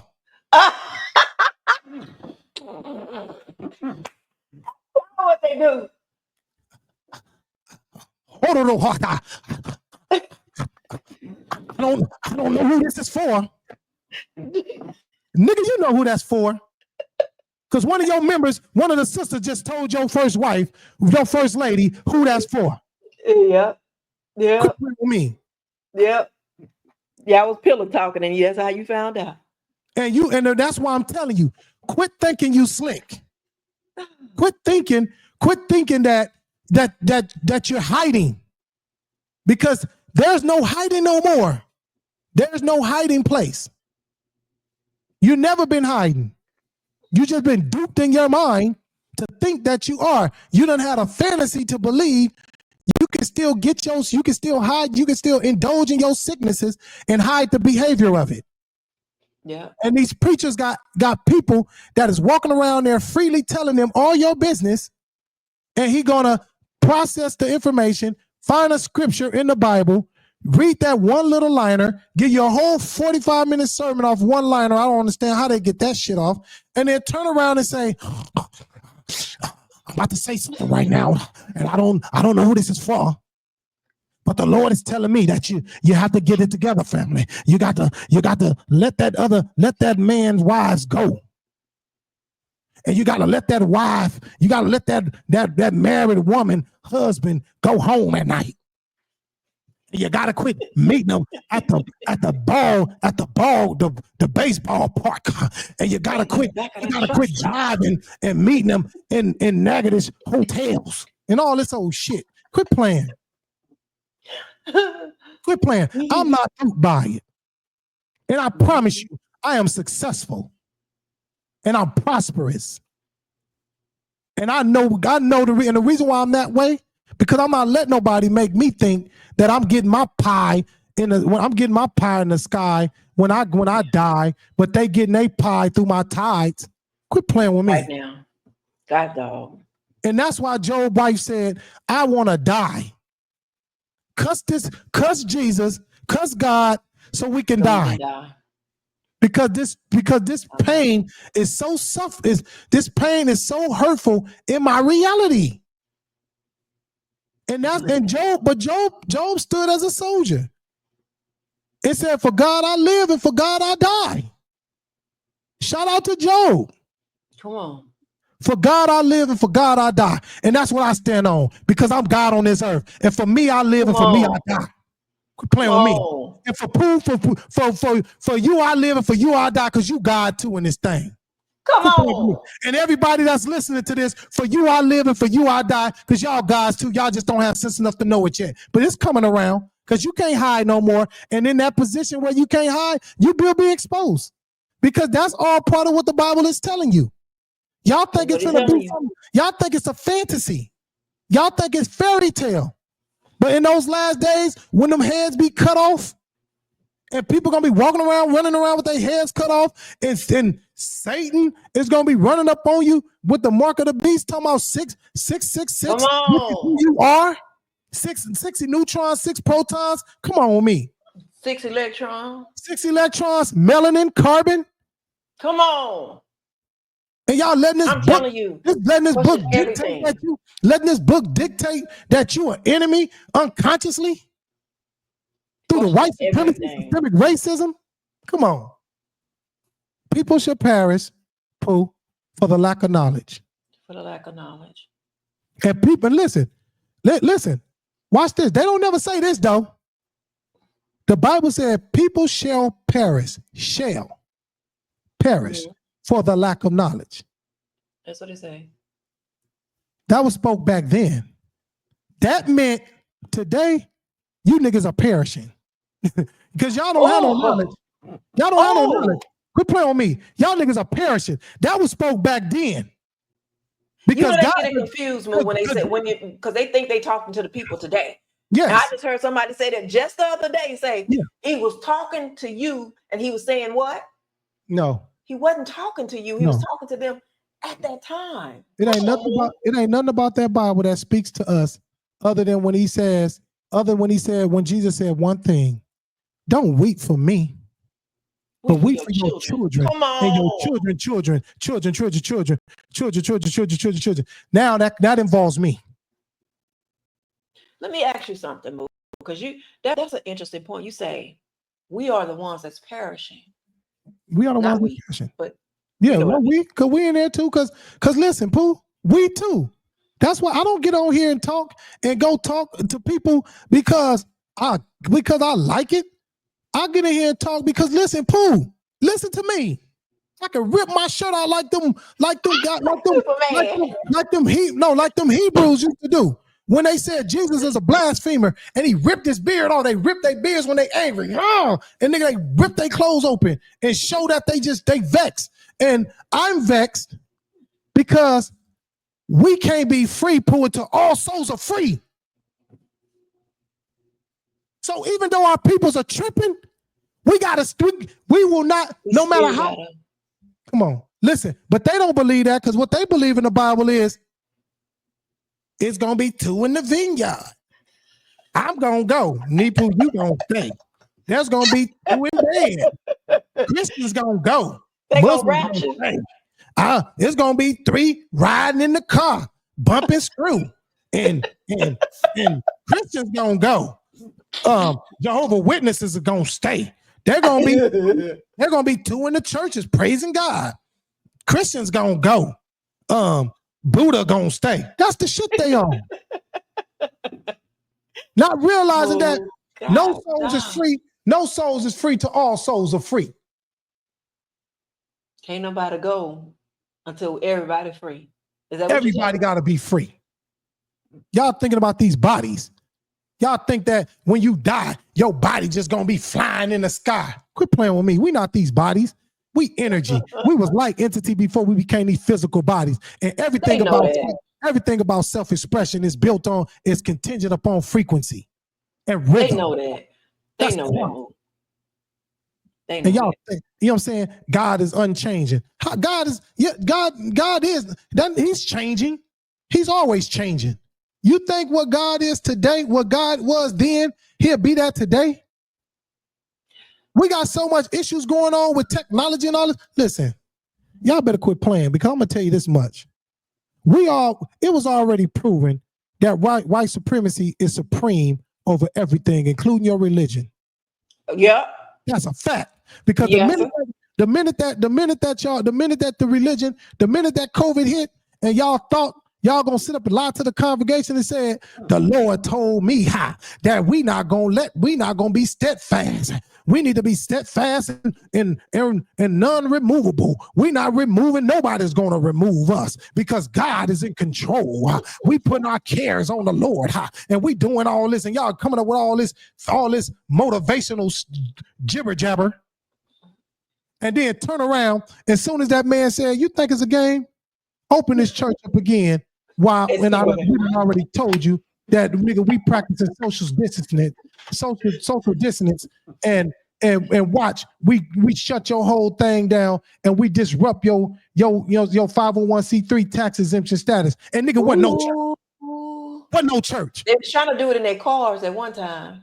It don't matter what they did it in. They didn't do it in that church. They didn't do it in the church. So like Shaka told them Europeans, when them Europeans try to make Shaka, you know what I'm saying, try to feed Shaka Jesus Christ in the biblical text, and they went to Shaka took them on a war to fight, Pooh, and them brothers and them African brothers was about to kill them white boys, them white British boys, and Shaka went down there right when they was about to die and sent his homies and snapped his fingers, and nigga, they went down there and killed them brothers off and snatched the white boys and brought them white boys back to Shaka, and Shaka say, "Now tell me where was your Jesus at now? Who your king of kings?" Quit playing with me. This ain't no game. Y'all think it's a game. Y'all screaming love and happiness and all this. Listen, we ain't designed to experience love and happiness in this world. And y'all want to preach, don't be of the world, be in the world. Nigga, ain't no ways around. It's only one world. It's only one world. Now you can let this book create your fantasy all you want and think there's multiples of layers of the world. It's only one world as long as you're in this physical body. And there's many dimensions outside that body. And half of y'all don't even know how to get into y'all stuck on the third dimension because this body keeps y'all in that burdened body, keep y'all on this dimension. Without this body, you have the ability to go through many dimensions. That's what heaven is. Many a chambers. And y'all stuck in this old bullshit ass body thinking y'all running something and manipulating people and messing up the process for everybody. Well, we all got to come back in this cosmic layer experience because nigga, we staying in bondage and all souls ain't free. And won't take accountability for it. Quit playing with me. Where's your King of Kings? In the amount of time y'all teach people how if you do this and you talk against God and you rebel and you don't listen to your pastor and you don't do all this and you do all this sin, nigga, we all should be dead by now. Oh, I'm up. Even the Christians. I'm up. I done prospered. So I done accomplished so much than half of these people in it that claim to be Christians. Yeah. So explain that. They'll say you in cahoots with the devil, and the devil will give you a pass and a what do they say? A pact. That's fine. That's fine. Devil you can call it what you want. At the end of the day, I ain't getting worked. I ain't suffering. I ain't 5 feet from despair in this. Quit playing with me. I ain't giving the pastor my money when my light's about to get turned off. And so we get on here and it's not necessarily about the pastors and it's not necessarily about religion. It don't have to be. But the reason why it is because there's so much about the religions, and I'm not just Christianity. There's so much about the religions that keep our people in bondage. There is. Listen, there's 9 components of white supremacy, systemic racism, economics, entertainment, education, law, labor, sex, war, religion, and how many is that? Law, politics. Is that 9? That's 9. Politics. There's nobody that's listening to this or that will listen to this will be able to say that they're not indulging in any 9 of those things. And if you are involved in 9 of those things, 2 or more of that 9, you are influenced. You are most definitely, your whole personality, your whole who you think you are is all evolved around and instructed by the white supremacy, systemic racism. Yeah. You can think you bold if you want to.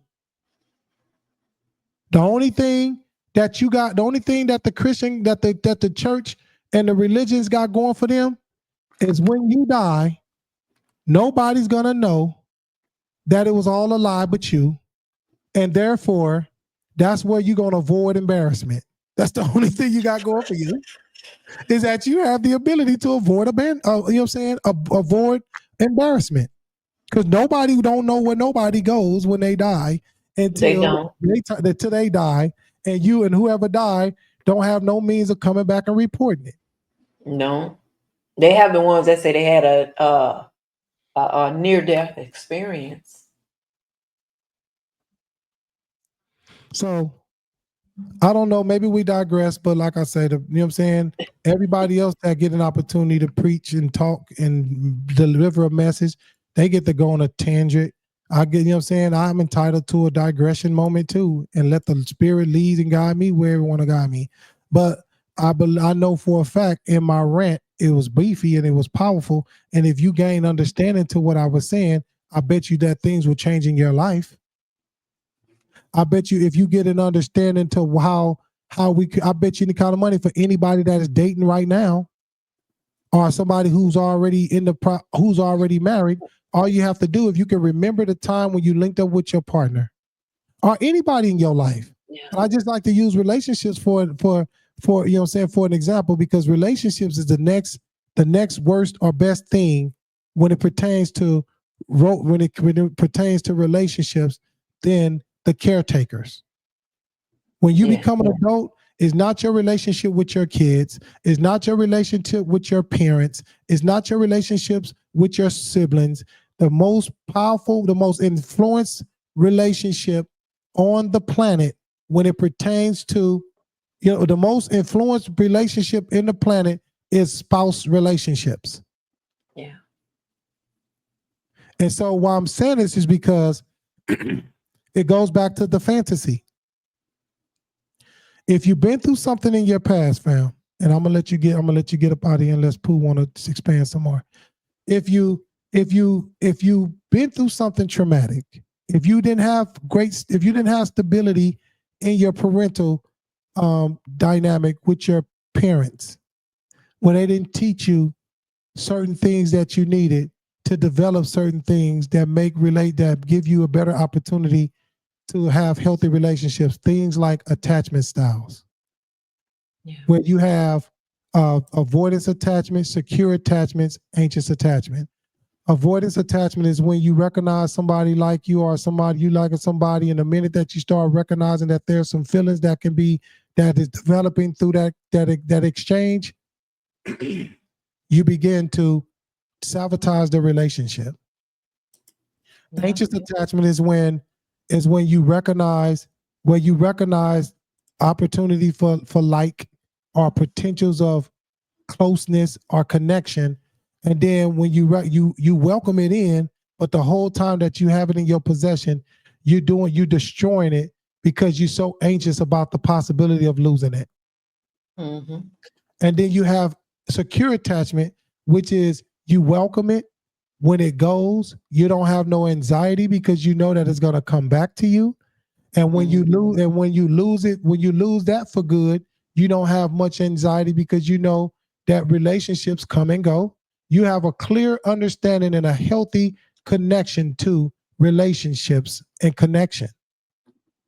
All of just that piece along with multiples of things is get developed through your relationship and your dynamic with your parentals, with your father and your mother. If those things wasn't developed with them, you're going to struggle in relationships. Whether if you build a fantasy or you build a reality, you will struggle with a relationship. But this is the thing. So for an example, so I can hone in on this so that you can get it, is that whenever you can have somebody that you find attractive and that finds you attractive. Mm-hmm.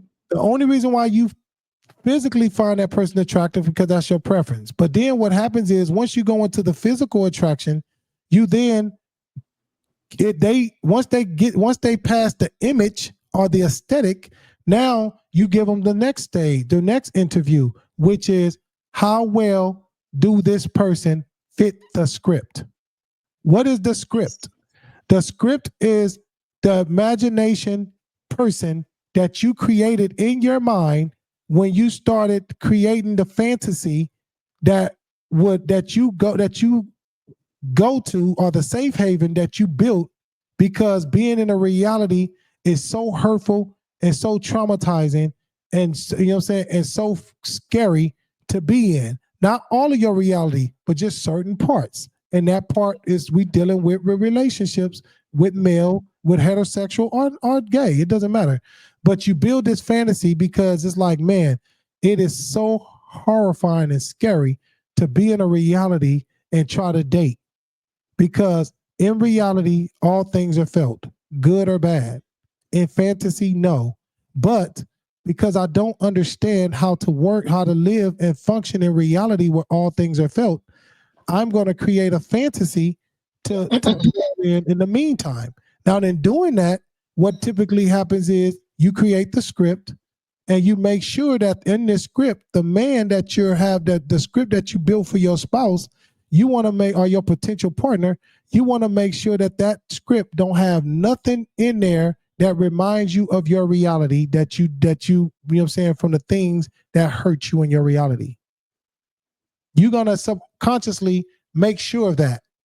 So now you meet the guy, he aesthetically passed the test, and now it's time to go into, do he fit the script? Now you're not going to be looking for him to fit the script from the perspective of, oh, he got to be chivalry, and he got to shut my doors, and he got to open my doors, and he got to be willing to share, and he got to, you know what I'm saying, and he got to kiss me on the cheek before he try to have sex with me. He not going to try to have sex with me the first night, even though I know he's sexable, and he's not going to do this, and he's going to do this. And he's like, okay, great. But one of the main components is you're going to be also unconsciously making sure and be observing and scanning to make sure he don't do anything that reminds you of the reality horror. The squirreliness. Yes. And so once he demonstrates that and you give him whatever time frame you feel you got, and 9 times out of 10, the duration of that audition process is going to be as long as you can sustain your fleshly desires. Real facts. And so once you get there, now all of a sudden it's like, okay, now he passed the audition, and I feel that now that he passed the audition, I would like to open up and give him access to what it is. I'm ready to start negotiating what he wants in exchange for me, from what he wants from me in exchange for him maintaining the script. Yeah. Get that, Pooh? I'm with you. And so now he may say, listen, I want you to take care of me. I want you to work while I just be at home and play video games and shit. I don't want you to bother me. I don't want you sitting up talking, you know what I'm saying? I don't want you sitting up trying to check me about nothing. Like, I just want to just chill. Or, you know, the negotiation is, I just want you to just have sex with me. Don't, you know what I'm saying? Just let me get my lust off. I don't want you, whatever I wanted, you got to break it off. Or I just want you to have my babies so I can have some meaning in life, because as I grew up, I was abandoned as a kid.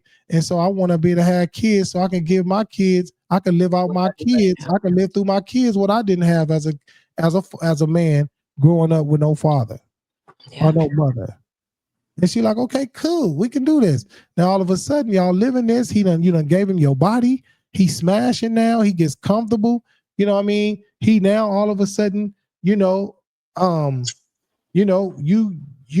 doing the most. You're doing everything you're supposed to do in a relationship because he's fitting this. He keeping up with the script. But then all of a sudden he do something outside the script. He do something outside the script. Yeah, he may not. You showing up. Yeah, and that's like, hey, what you doing? And now all of a sudden you checking him. What you doing? What you doing? Why you doing this? Why you doing this? Why you ain't go over here? Why you ain't go over there? Why you know what I'm saying? Why your phone face down? Why you got your phone off? Why you ain't answering my text when I text you? You mean to tell me you ain't answering my text every time I'm around you?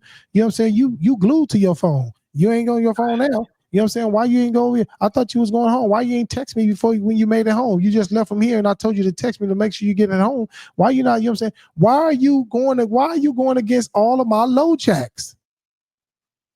Why are you not why are you flipping the script? That's what you're saying. Why are you flipping the script? Why are you flipping the script? And you can't fool me to think you don't know better, because you did an audition before I actually gave you, solidified the contract with you and gave you the job. And you wasn't acting up then. No, you was not. You fit the script. So now all of a sudden you're trying to flip my script and trying to do what you want to do. You want to show up and you want to critique it here, and you want to critique it here, and you want to add that you now. I put in the script a wholesome, mannerable, respectful, chivalry man that works hard. You trying to critique my script to be a nigga who don't want shit, lethargic, want to be fat, just want to eat everything, always a fan of eating food and shit, and walk around here and fake like you got everything and ain't got nothing and run women. You ain't the man I met. That ain't the man he ain't the man that I fit that auditioned for my script. But that's what they say though, Moo. Those are their words. Yeah. Even though they ain't putting it in the script form, but that's what they tell themselves. This is not the same man. This nigga changed. And the matter of fact is he didn't. He's always been that person, but you had this idea of him that you wanted to hold on to, and you couldn't see the other. You wouldn't see it. Right. And that's why it's so important. But not only that, you know, women, you know what I'm saying? And men do this too. This ain't just a woman thing. This is a man thing too. Because when you go into these relationships, this is why they tell you, shut up. Quit telling this man what all you want. Quit telling this man what you know, man, yeah, what you've been through. Quit telling this woman, man, I just want a woman. What you want in a woman? Look, what you want in a woman? I want this, you know what I'm saying? I just want a woman. I want a homebody woman.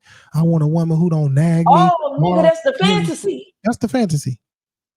I want a homebody woman. I want me a woman that, that'll watch some football with me. I want a man to go to church with me. I want a woman that don't give me a hard time when I want to hang out with the fellas. I want a woman that, that's going to hold me down when times get hard, Nigga, they saying that hard now. No, yeah. I need a woman when I ain't got it, she show up and she got it. Nigga, that's a fantasy. Yeah. That ain't even the nature of a woman. I love this. Yes. You open up a whole bunch of other things for me. But let me tell you something really, really dynamic, Moo. The fantasy that I had, I don't know if it was, I don't know. Let me ask you. Because what I desired, you showed up and like dispelled what I fantasized about. You know what I mean? Yeah. Now I'm looking back, because you showed up and you did more than what my fantasy showed up as. I remember you saying something about fulfillment and what was the word you used? Hold on, I got a note. Fulfillment and contentment. Enactment. Oh, fulfillment and enactment. Yes. So how does that show up in that? Because what I created, a lot of what I created was, how do you say it when somebody is influenced? Yes. It was influenced by others, not just necessarily my own.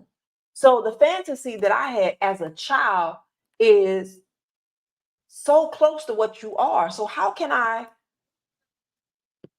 manage that? Well, the thing is, when the right person come along, they're gonna bring you back. They're gonna create you a new they're gonna create your reality that you've never been hurt, you've never been scraped, you've never been raped, you've never been disrespected, you've never been called a bitch, you never lied, you never been lied to, a nigga never took advantage of you. You ain't never had to pay no nigga. A nigga was always responsible for you. The brother, that's the difference. Is that what happens is when you in a reality, when you hurt with a your reality, when you've been hurt in reality where everything is felt, and you create a fantasy to avoid from going back into the reality wholeheartedly, because you still go into the reality even when you create fantasies. You just create fantasies in all the areas where you was hurt, and you don't have the appropriate care group or support to be able to give you what you need and the knowledge that you need to help you learn and gain some understanding of what hurts you in that reality, so that you can go back in reality and try it again without being so terrified about getting hurt again. You won't be so vulnerable in reality. So when it comes to fulfillment versus enactment, remember, fantasies cannot be, you cannot obtain a fantasy. You can never obtain a I'm with fantasy. you.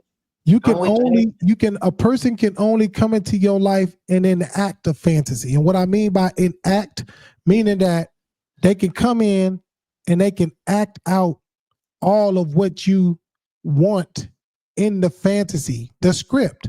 They can act out the script, but they can never fulfill the fantasy, because fulfill, you have to be able to feel in order to reach fulfillment. And you can't feel in fantasy. You can only feel in reality. And you're not in reality because you're creating the fantasy to live, to escape from reality, because reality have hurt you so bad. Well, now you create the fantasy to escape that. So Gotcha. only in reality where all things are felt. I got you. So this is why there's no fulfillment. Why is that important? Because we can unpackage this from a big scale of white supremacy, systemic racism. White supremacy, systemic racism is a system in all those 9 areas that I gave that is responsible for oppressing, for suppressing, holding back, detaining, foot on your neck, I can't breathe moves, all these different restraints, everything, anything to hold somebody of color down. Got you. All white people are not racist. You have a system that is responsible for the oppression of those of color. And in this system, they utilize whites and those of color to suppress those of color who have no awareness of white supremacy. I got you. And so why this is important is because in this oppression system that oppresses us and suppresses us, it is designed to hijack your reality. If you notice, everything about the news, everything about the propaganda, everything about education, everything about economics, everything about entertainment, everything about law, everything about labor, everything about politics, everything about wars, everything about, everything about religion, and everything about sex, all have something to do with negative information to discourage and to make the reality of the black man and the black woman scared as hell. Yes, it does. Everything you named. Everything. And so that is the purpose of white supremacy, systemic racism, is to make your reality scared as hell. Because when your reality is scary, where you don't even want to deal with it, and instead you'd rather create a fantasy. Yeah. What you're letting go of, or what you giving up in that fantasy by giving up reality, is the ability to feel fulfillment. God dog it. So but is fulfillment even in reality, is that attainable? Because I know we were saying at one point fulfillment either, because more like even with us, it wasn't no fulfillment because you surpassed the fantasy. No, even but this in reality. This is the thing. No, this is the thing. Like you say, within this circle is what you're aware of. Come on. Everything within this circle is what you're aware of. This is what we're trying to get our peoples to wake up to. Just because it's not within this circle, that don't mean there's other shit. There's reality outside this circle. So what happened was, before I came into your life, everything was within your circle is perverted old men who was raised into who was in-laws within the family that was trying to prey on all women in the family, regardless, even though you was married to one of the family members, you still trying to hunch and molest and fill on other members in your family. You was all within this circle was men in your family who was inconsistent and wasn't really reliable when it comes to protection, and just let everybody in the town do what they want to do to y'all.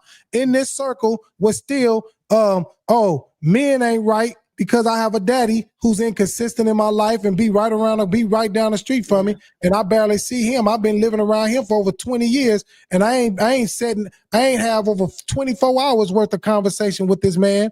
And we, you know what I'm saying? Like, and my mama bonked out, and I don't know where she comes and goes. She still dropped me gifts and shit, which is one of your fantasies, which was within your script for men in order to get access to you and get purchase shit from you all the time. Like all this is what you knew. But all of a sudden you can only create your fantasy within all that you've been exposed to and what you knew that hurt you within your reality. But so then my fantasy is only comprised of the things that my experience taught me. Yes.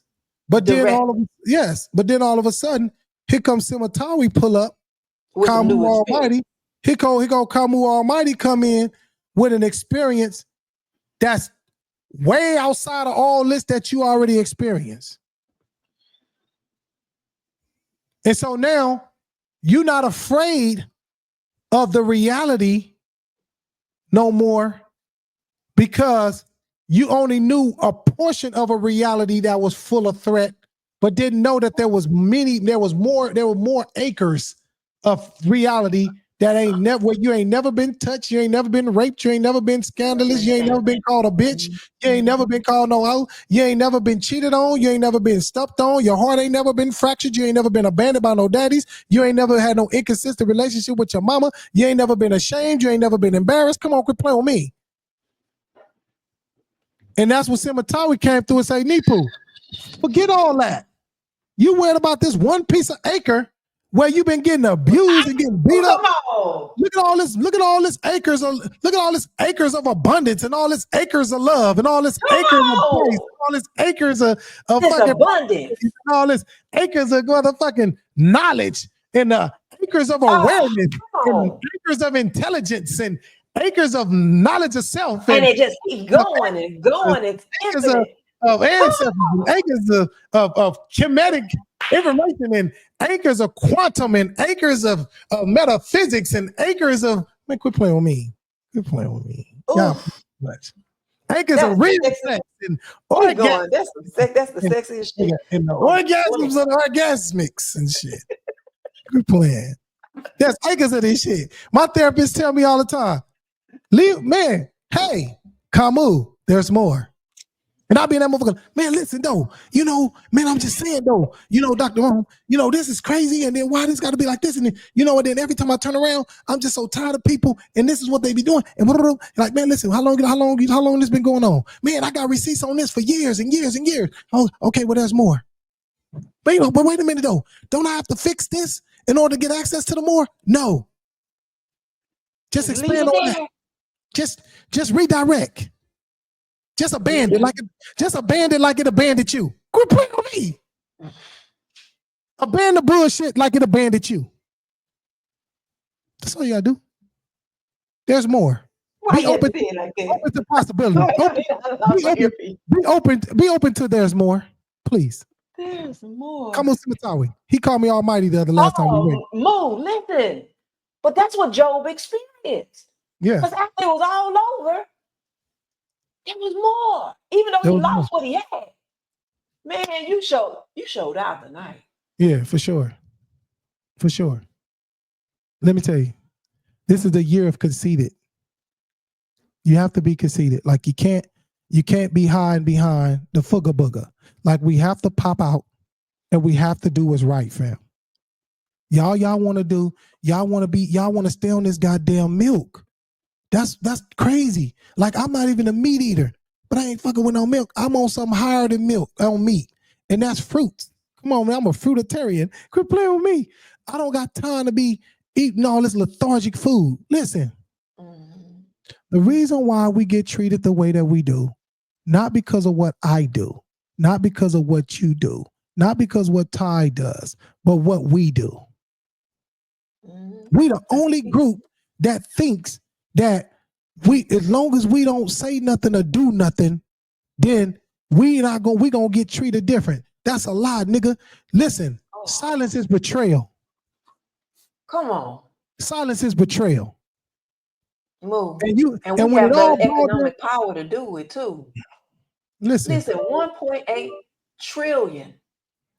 We contribute more to the economic system financially than any other. yeah. But we spend had the more money. less say so. Yeah. We spend this, we say we spend more money on Jordans and weaves than the military spend on bombs and tanks and missile on. launchers and jets. Come on. These days are over. I promise you, these days are over. We cannot listen, and let me tell you something. Whoever you romantically with, know that you fake. Whoever that you with knows that you're fake. They may not be able to see their own shit, but they know they can see your shit. She knows you're not no tough guy. She knows you're not him. She knows that you have issues. She knows everything that you do in front of people to make you think you him. She's in her mind knowing that you're not him. So how can you as a man, and the same thing for the women, how can you as a woman in your mind, out of the person, if you want to validate somebody, out of everybody out of every relationship that you have, the person who, if you wanted to validate and reassure, it should be your spouse. Yeah. And right now, we are doing a suck job trying to, you know what I'm saying, with who we choosing to validate. Mm-hmm. I don't get why we have found so much comfort and people pleasing with these people that ain't producing shit in your life. Y'all so eager to have relationships under all costs and circumstances.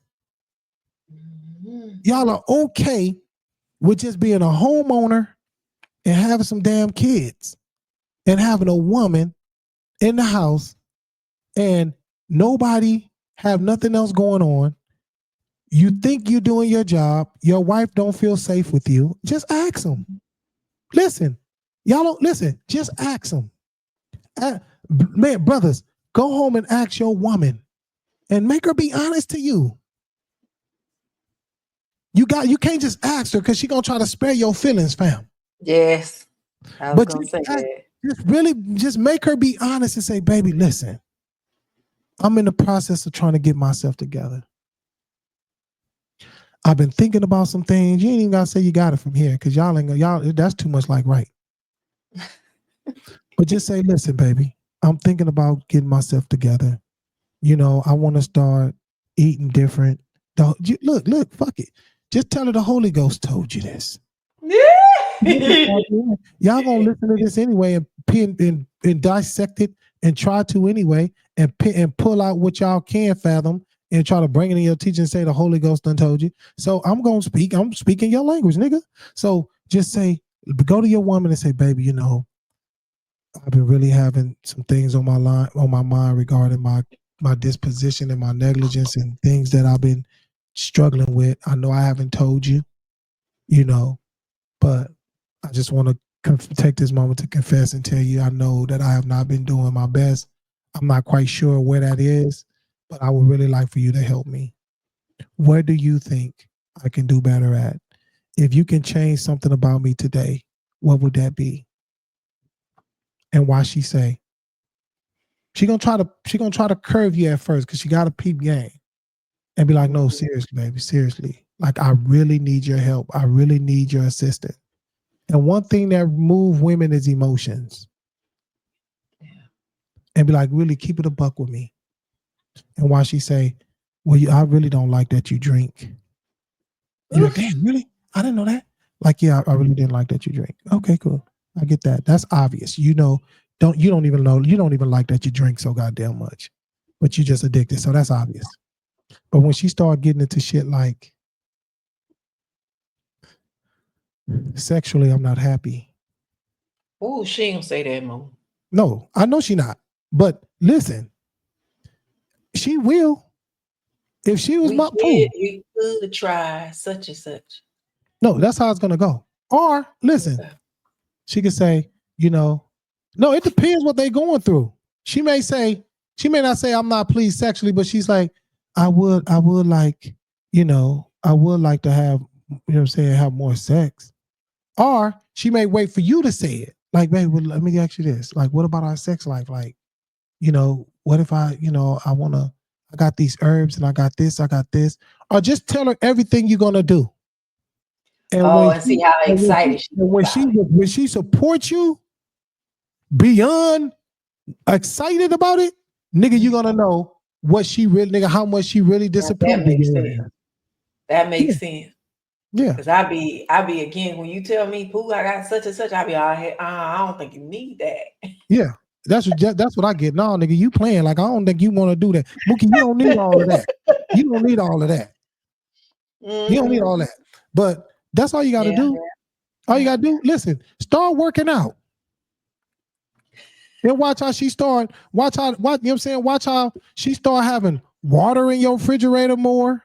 She gonna start having Gatorade if you on sugars, because I don't fuck with no sugars. But if you on sugars, she gonna start having Gatorades in that joint. You know what I'm saying? She gonna start, you know what I'm saying? If you suggest that she cook differently, she gonna start making some modifications on your meal, your meal regimen. Like you'll start seeing. And then as you start getting the results, watch how she starts smiling and start feeling on you and shit. You know what I'm saying? Because they're flirting. And watch how she start fixing herself up. Yeah. And vice versa. Even if it's men, even if it's women. Ladies, but I'm gonna tell you something. It's different with a man. Cause you ask him, he gonna tell you. If you ask him, baby, if you could change something about, if you could say something about me today, what would it be? I don't know. Some of these men is Wookiees. Who? Some of them Wookiees. These niggas, they, you know what I'm saying? They'll get it up. They'll tell it. They'll tell it. And if they don't, the only reason why they don't, because they don't feel like they deserve more than what she has to offer. Because one thing about a woman, the more that she becomes her greater version of herself, if that man not ready, he's gonna be insecure and he may start fighting her. I know what that's like. Yeah. I know what that's like. So the dynamics is different, but we have to start understanding this. We just can't. We got to start overstanding this. We got to start overstanding the fact that, you know what I'm saying, men are not women and women are not men. Now when a lot of us want to clap our hands and say, nigga, that's facts. Nigga, we up. Nigga, that's real. That's real. But no, it means in details, like women quit speaking up on men and men quit speaking up on women. And quit trying to make men be mothers and mothers quit trying to look for women to be fathers. You know what I'm saying? Quit looking for these women to be your mama. Like, nigga, it's too much games going on with these men manipulating these women out of their money and out of their and out of their labor. What do you mean about men manipulating women out of their money? Like, there's like literally like, Pooh, these men ain't doing, listen. Even though y'all may think these men got jobs because they post on Facebook and shit that they got these dirty construction clothes on and shit. Listen, a lot of these men are not making more money than these women. And so what a man would, because a man know based on how much money he makes, when he know he can't afford his share of the responsibility in the household. Because if his shares of the responsibility in the household is more than what he need to be able to also sponsor his habit, he gonna give his whole, like if a man make like $1,000 a week, that's a lot of money.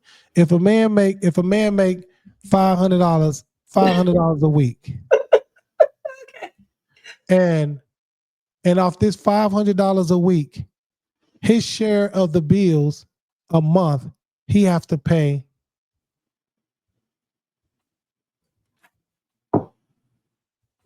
$1,500. That's only gonna leave him with $500. That leave him with $500 a month. But he have but he also got habits. He also smokes cigarettes. He also drinks. You know, he don't just drink. He don't just spend his money for drink for himself, but he always keep a crew of niggas with him because he don't like to drink alone. So he's gonna also have his drinking habit. He just ain't fond. He just ain't sponsoring his habit. He's sponsoring the habit of his friends and shit too. So what he typically would do is be like, okay, fuck it. What I'm gonna do is I'm gonna give, because I know if I try to be like a man, and just be like, I work for my check, I'm gonna keep my check and I'm just gonna give you what you need. He can't do that because he knows 9 times out of 10, if he were to do that, that $500 is not gonna be enough a month to sponsor his habit, that his responsibilities that he got, whether if it's responsibility shared for himself or whether if it's responsibilities with his friends. And so what he typically would do is just be like, and then I like Jordans and I like to look up the par a little bit. So I'm just going to give, and then my woman, she makes a little more than me. So what I'm going to do is I'm going to give all my check to my woman and just nickel and dime her for the remainder of the month. But when you look up, he done ran through all his money. He done took all his money, his portion of the money, and paid his portions of the bill. And then that 500, he may run through that in 2 weekends out of the month. And then that other 2 months, you know what I'm saying? She giving him money. I know what that's like too. And so that's the game. That's the game. Damn. And these women be silly. They ain't silly, but they know that this nigga not pulling up like that. Yeah. But guess what? They not in no shape to be picky. They not in no shape. They ain't physically appealing to be able to say, I'm not tolerating this homeboy. I'm finna find me somebody else who can provide better for me. Or I'm not tolerating this homegirl. I'm finna find me somebody that's better for me, because they not, you know what I'm saying? Because they not up to par. A lot of these people, Pooh, listen, a lot of these people who have potential and they have the motivation to do better, they would, you know what I'm saying? They would put themselves in a position where they would minimize themselves. They'll show up in their relationship as their basic self. Mm-hmm. Because they don't want to give the person that they with a better version of themselves, because they don't feel like the person they with deserve it. But they okay with the person that they with as long as they can be the minimum self that they are. I get that. I done seen that in therapy. I done seen that in my practice. That's no lie. You know what I'm saying? But all of this stuff is fantasy. Okay. All of this is fantasy. All of this is fantasy. And so what I expect the people to do with this education is every day be cognizant and mindful and have an awareness. Put on your fantasy detector and say, hey, every time you experience something uncomfortable or you feel a discomfort, I want you to be able to try to get an idea of, is this legible or not? Is this detail? Like, is this cool? You know what I'm saying? Like, is this reality? Yeah. If it's got glitches in it. Yeah. Can I feel what's happening? Yeah. And if I can't feel what's happening, is this feeling? Because I know Simatawi and Ty said that feeling don't come from fantasy. Mm-hmm. So if I am feeling, it's the reality, that is something within this reality, in my reality, that I'm feeling in this moment. Yeah. And what that is so scary in my reality. And how to process that and unpackage that so that you can get some insight that you need with this new grown mind, not that child mind. Because a lot of us is stuck in this childlike mind. That's why the Bible said when I was a child, I thought as a child, Yeah. I shot the shit as a child. Like I was just doing whatever Yeah. as a child. I behaved as one. But when I became an adult, when I grew up, what is grow up? And not in the Westford Dictionary, but in the Black Law Dictionary, which everybody should be having access to. In the Black Law Dictionary, I got it. grow up mean to be able to manage my own affairs, including my emotions and my cognition. Well, niggas a lot of up. And I'm guilty. I I throw away ain't rolled childish up. things. I throw away childish things. And so Dang. what you want to start doing is unpackaging from that perspective. You want to start looking at when you in this, when you do get an opportunity to feel, don't be embarrassed. Don't let nobody make you feel like you being unreasonable and you being sensitive and you wearing your sleeves on your shoulders, brothers, and making these women make you feel like you a sucker and you shouldn't be in your feelings. Just pull yourself aside and give yourself that moment. You don't have to be in your feelings around people. You know, but if you find yourself in your feelings, give yourself a break. Go somewhere and chill for a moment and process what is coming up for you emotionally, because that's your reality. Yeah. And unpackage that and hit me up. Hit me up. Let me ask you I'll do something. that thing with you. Yes. Because boys are told to suck it up and not to cry. So what does that do? What does that do to the child's reality? I mean, it depends on what you want, because suck it up not to cry. Don't show emotions. Because- That's how you tell because your of- boys to toughen up. because a person cry don't mean that it's an emergency. Like, what you mean? Like, just because a nigga cry don't mean that it's an emergency. I be crying when it's emergency. No, don't. You be crying because you just want to get, you know what I'm saying? Because you and your child, like, but so And it be emergency. there's a lot of people, listen, some of the best warriors was trained not to cry. That's what I'm saying. So they reality, but listen, Oh, they getting trained in the reality. They not telling them, nigga, create a fantasy. I see what you're saying, because I was gonna say that. They're not saying don't feel, they say don't cry. That's two different things. Yeah. I got you. You know what I'm saying? They I'm not with you. suppressing, they not telling you to suppress the emotion that you feeling that make you want to shed a tear. But in the same breath, they saying With you. you better control those emotions, because there's no space for that in your reality. Come on, I got Because you. white supremacy is on your bumper. And while you want to take time to get on your knees, nigga, somebody done snatched up your wife and inflicting pain on her. Somebody is bullying your kids right now. Somebody is looking to blame you as a black man, creating hostile environments on your job, looking to fire you because you looking too confident, and you showing out, and you putting all, and it look like you putting all the light on you because you're doing your job so well. So these are things, because we have 9 components within the white supremacy systemic racism system that is designed to oppress us as a people. We don't have no time for no motherfucker, no crying. Yeah. We need to be strategizing, being focused, because when you shed tears, Pooh, it's a sign that your stress levels is getting out of control. As your stress levels increase and it gets outside of your windows of tolerance because it's traveling through your nervous system, your prefrontal cortex, the front of your brain, is diminishing, and everything. And when you are in an environment of survival, you can't afford to lose your prefrontal cortex, because the chances of you dying is greater when you get outside, when you go beyond you, when you don't regulate your stress.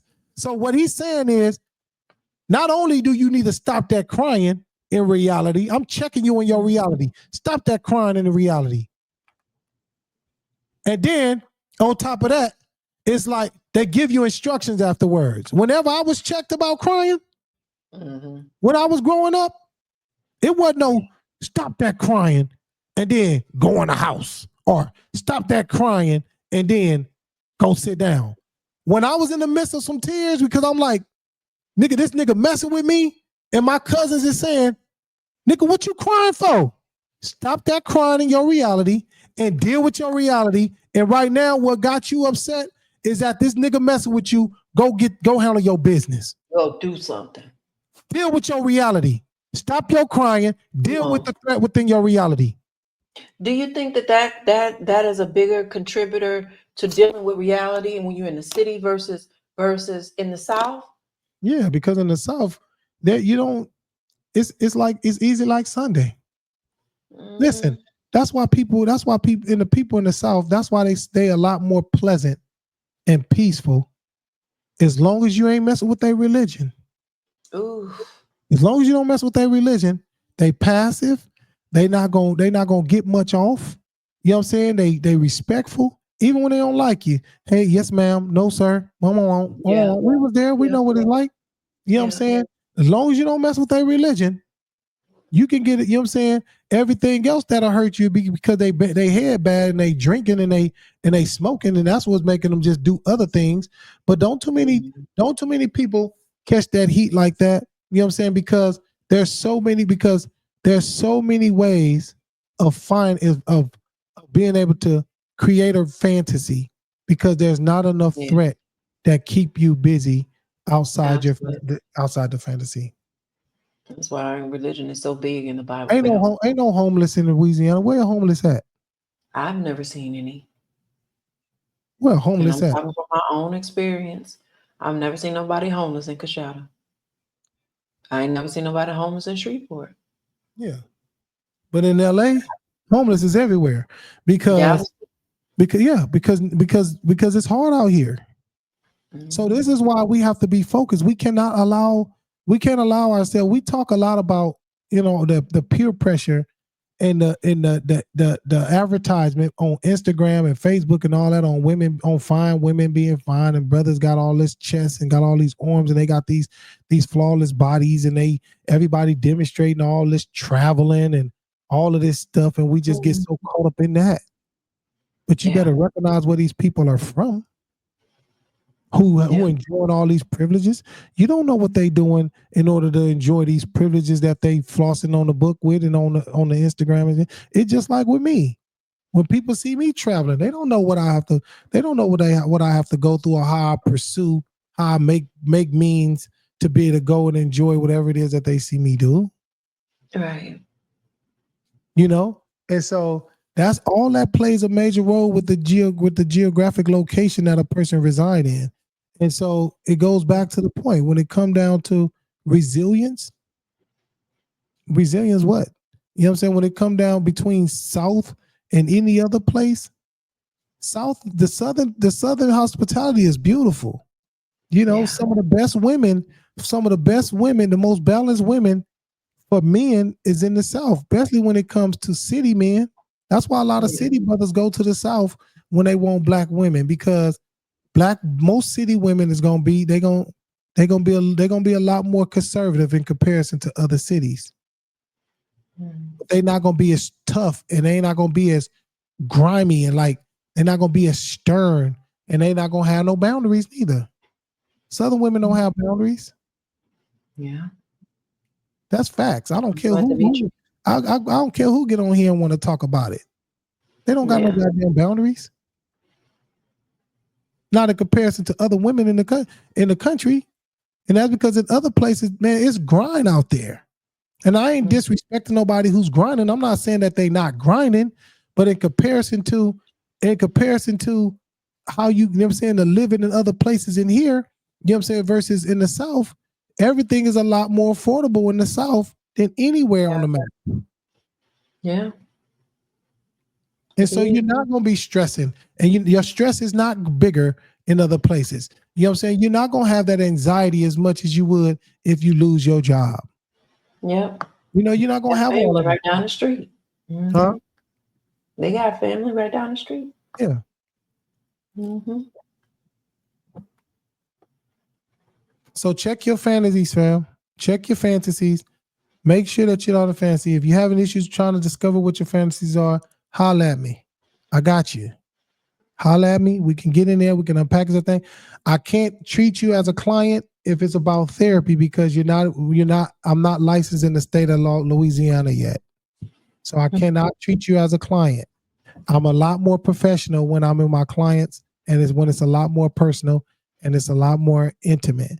It's different. But on here, I'm on Facebook. I'm having me a good time. Anybody who don't like what I'm niggas on, you know. But this is the culture. This is the culture.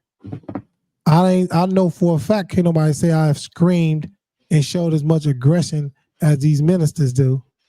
No. You know what I'm saying? And I know for a fact, whatever I gave you tonight, you can take it and you can apply it today. You can go in your room right now, and if you got your boo laying up in your bed, and have these conversations. Quit shying from these conversations. Have the conversations. Me and Ty be having some of the deepest conversations in the world, and it be painful, but it's necessary. Because it's going to be painful because you got to go through your reality. You got to go through your reality to get results. And 9 times out of 10, whatever you're struggling with in your relationship is because you're in a goddamn fantasy. Yeah. Yeah. We have to get out of the fantasies, fam. And I promise you, hit me up. It'll be a pro bono. It'll just be like just a shoot the shit. You know what I'm saying? We could chop it up and talk, and it's just gonna be one of them things like, look, let's just chop it up. You know, shout out to Ty. I want to shout out to Ty. You know, she just done passed her certification. She's a life coach now, in case y'all didn't know. I don't know if she announced it, but she life coaching on y'all now. So y'all better get y'all shit together because she about to pull up on y'all. And it's gonna be genuine. It's gonna be sincere. If y'all looking for sincerity, it's there. If y'all looking for somebody who's labeled, who have to keep your information confidential, because we have credentialing that we have to comply to. Even though we have integrity, minus the credentialing, we still have the credentialing that we have to apply to in order for your privacy to remain private. And it's called confidentiality. And that confidentiality is important because whatever you speak about, whatever you speak to your partner about, to your life coach, to your therapist, to your psychoanalyst, which would be me, whoever you speak to is your pastor's supposed to have this in his clause too, but y'all not holding him accountable for that because y'all don't know no better, and there ain't nobody gonna teach y'all what this happens because y'all don't want to hold this nigga accountable. But you know what I'm saying? There's a confidentiality contract that is applied in all these different private sectors of ministers, coaches, therapists, everything. And so when you had these private sessions, it's just like you telling somebody for the record, or you telling somebody like, hey, I want to tell you something. You can't tell nobody. Well, in the streets, anything go because you don't got no accountability. The only accountability you got, if a nigga find out you open their mouth, you may lose a friend or you may lose a teeth. Right. But in this profession, I'm not finna lose my credentials and my means to take care of myself for nobody. Mm-hmm. So whatever, and then even on top of that, just ethical, along with law, that's unethical to do for me to tell other people business that they told me in private. My main reason for therapy sessions and building a therapeutic alliance is to give people the education that they need to get out their own way so they can become the greatest version of themselves, along with their religion practice and whatever else you want to practice. I don't feel like your religion practice is the biggest problem in comparison to you yourself. Your religion is not near about hindering your progress as much as you are. You have to get out your own way. And as you get out your own way, you will be able to navigate through this reality, and whatever religion that you're practicing, you would also know how to utilize your religion to maintain integrity and maintain the momentum and the progression that you need to progress as you embark upon your journey of becoming a successful greater you. That's facts. So get it in. Let's start working on ourselves. Don't be upset because somebody telling you what to do. That's all part of this that's all part of this white supremacy racism system, and it's all part of your childhood hurt because your caretakers didn't do you, your caretakers didn't take care of you like you supposed to. So as you became an adult, you said, "Nigga, I don't let nobody tell me shit. I don't like nobody to tell me nothing. I don't like nobody to tell me nothing because you have issues with authority." But you need some authority in order for you to help, in order for you to overcome what you're going through, because the authority is what you missing.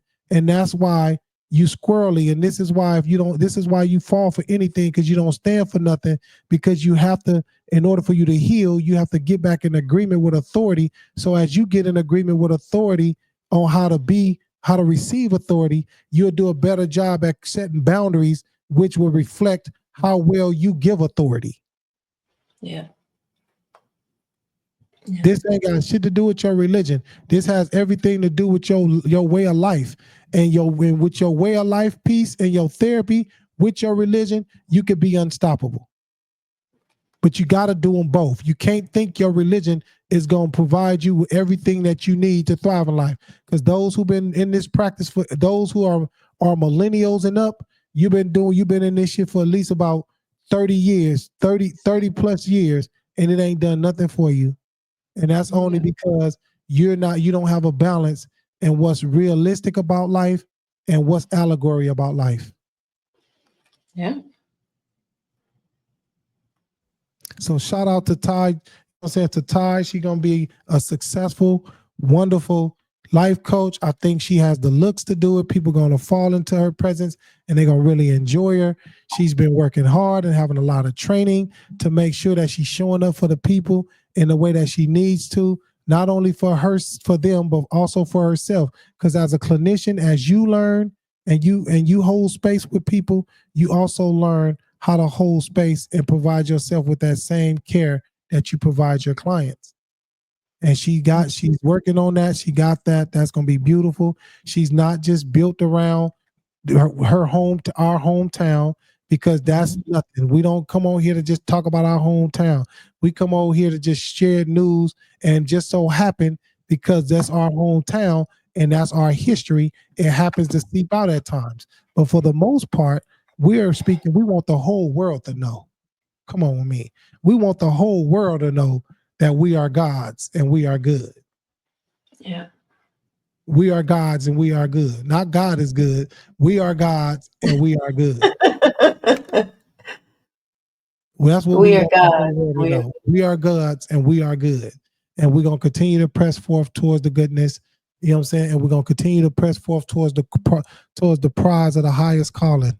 And that highest calling is to be the Christ-like, that spirit that dwelled within Jesus according to scripture, is that same spirit that manifests within us, that makes us gods on this earth.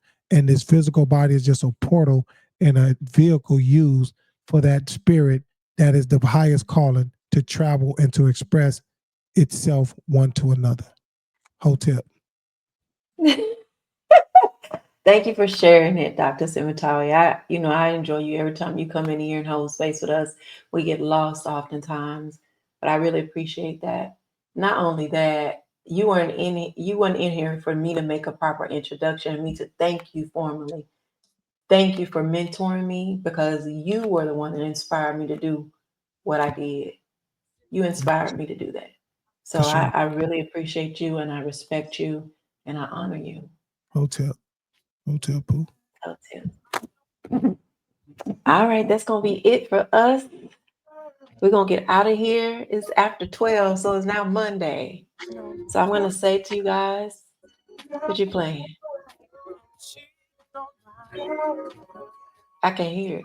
You can't hear it?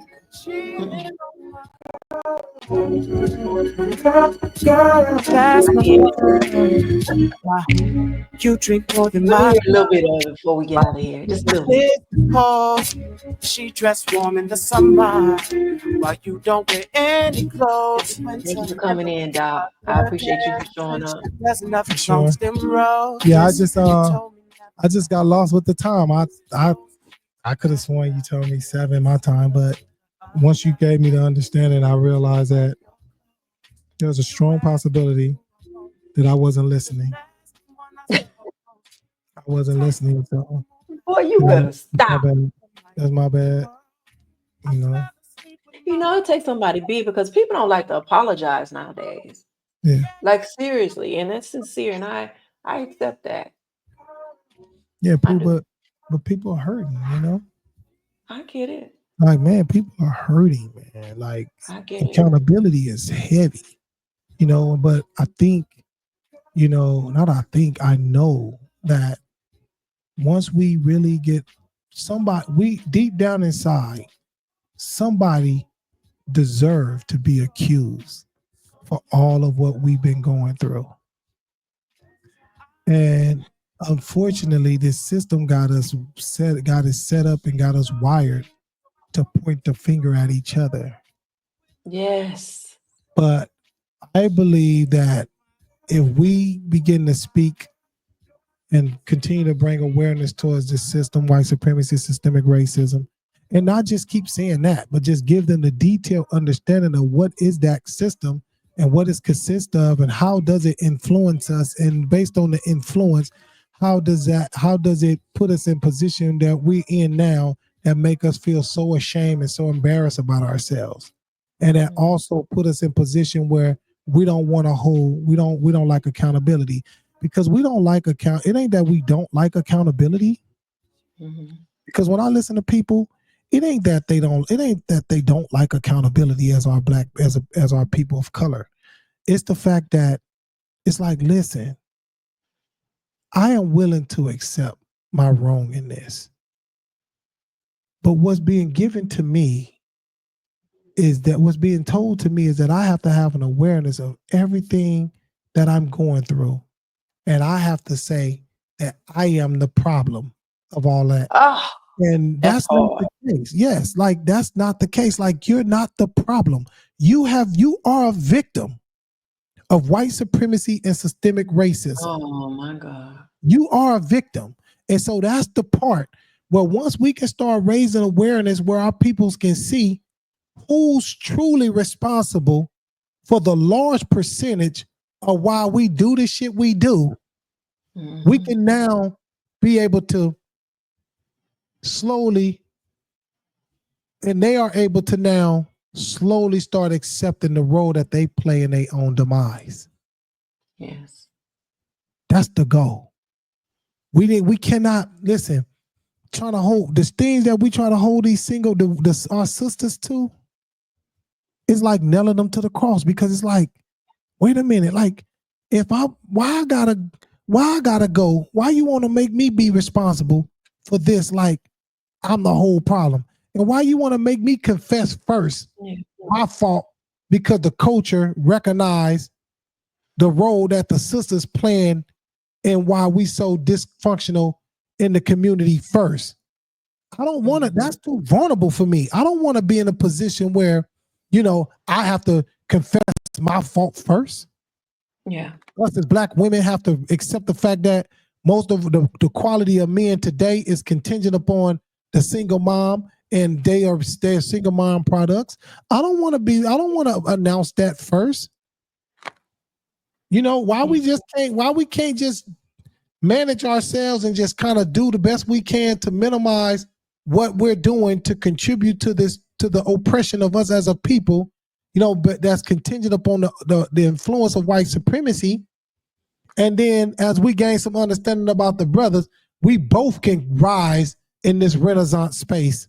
You know what I'm saying? But until then, let us all just be, you know what I'm saying, freaking dark age. Yeah. And we rise into Renaissance together.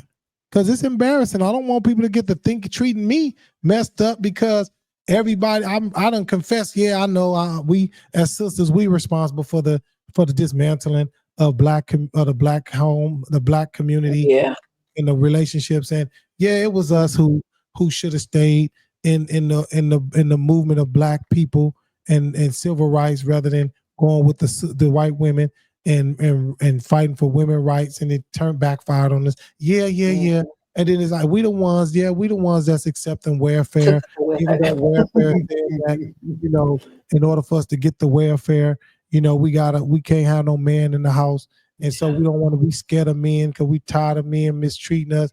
because our daddies, because we still running on the fuel of our fathers and how they mistreated us and stuff. So we don't want no issues. We tired of men. We don't trust them. So let me, if this the way that I can manage my own self, where I ain't got to put up with no nigga, then that's what I'm gonna do. And then that's gonna mean that my kids ain't got no daddy in the household, no ever. Like all of that.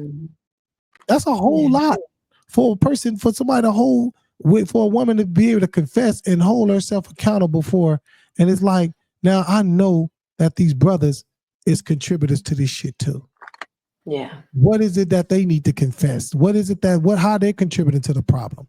And let's just wait until we figure that out, so we all can rise and say, okay, sister, we can do an appropriate forgiveness ritual or ceremony. Yeah, ceremony. That would be interesting to have something like that. I like that idea. Well, you can say, you can confess and say, hey, I'm sorry for this is what I done. Black brother, for years we was responsible for the narrative of black men, and given that was influenced on us by and coerced on us by white supremacy, systemic racism. We did not have an awareness of what we was doing. We all know that this system is extremely complex. Well, we didn't have the education that we have now to give us the awareness. But now that we've been made aware, I just want to say that I feel really bad being an instrument and a tool or a player in this game that hindered my brothers from being able to give us what we put y'all in position to not be able to provide for us in the areas that we needed y'all to be. And then brother say, sister, I agree. And I also would like to say, we also apologize for not being the man that we need to be for y'all. For years, we noticed that we allow white men to come up and just disrespect y'all, beat y'all up. For a while, we just been we've been keeping our mouth closed and not saying anything. And when there's silence, there's betrayal. And that's our way of betraying y'all. We had issues where we was raised up with single moms. These single moms didn't give us no education about nothing. All they told us to do is shut our mouths. But in the same breath, we noticed we was in a household with women who was getting beat up by their men when they men feel like they were losing control of their women. And I took on those habits. And whenever I couldn't get you to shut up, I slapped you in your mouth to shut you up because that's all I knew. Blah, blah, blah. I go to jail. I'm trying to figure this shit out. Ain't nothing working out. This, that, and that. I exploited you. I raped you. I abandoned you. I left you without no protection. I left you because I was more concerned about my own personal life with another woman, and I didn't want to be on it. And I feel like this woman wasn't going to accept me with no kids. So this is what I chose. I chose the woman over the kids. Like all that old shit. It would be like, listen, that's me. I have derobed myself. You don't have to tell Simatari to get away. He don't have to derobe me. I done derobed myself. I done revealed my own. Lay it on the line. You know what I'm Lay saying? it like that. And be like, and moving forward, I ask that you and I begin to work moving forward. Now that we know who's responsible for the influence of our behavior that gave us permission to mistreat each other, how about we come together collectively now and make a vow to ourselves that we're gonna promise to have each other's back as it pertains to us walking through this journey of systemic racism, trying to discover a different code that would allow us to do the opposite of what we've been doing each other for years. Quit playing with me. I would like to make the vow now. Quit playing with me. That's all From really. contributing to that system, because I've been contributing to that system, not just in relationship, in other areas too, Moo. Yeah. And families and everything. Everything. Yeah. I make that vow right now tonight. Yeah. Yeah. We violent in this journey. We violent. We're gonna have workshops on that. Absolutely. On the code. On the code. The code. I like that. Okay, we're gonna get out of here, Moo. We've been on here. Shoot, almost 3 hours. Give me a little music so I can get out of here.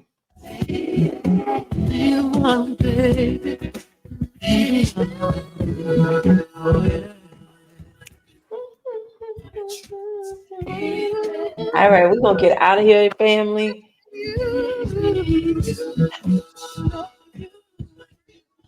I'm trying to think how I want to close it out. That last comment by Dr. Simatari spoke for itself. I don't need to say anything else. I'm gonna get out of here, family. Y'all have a happy Monday. Good night.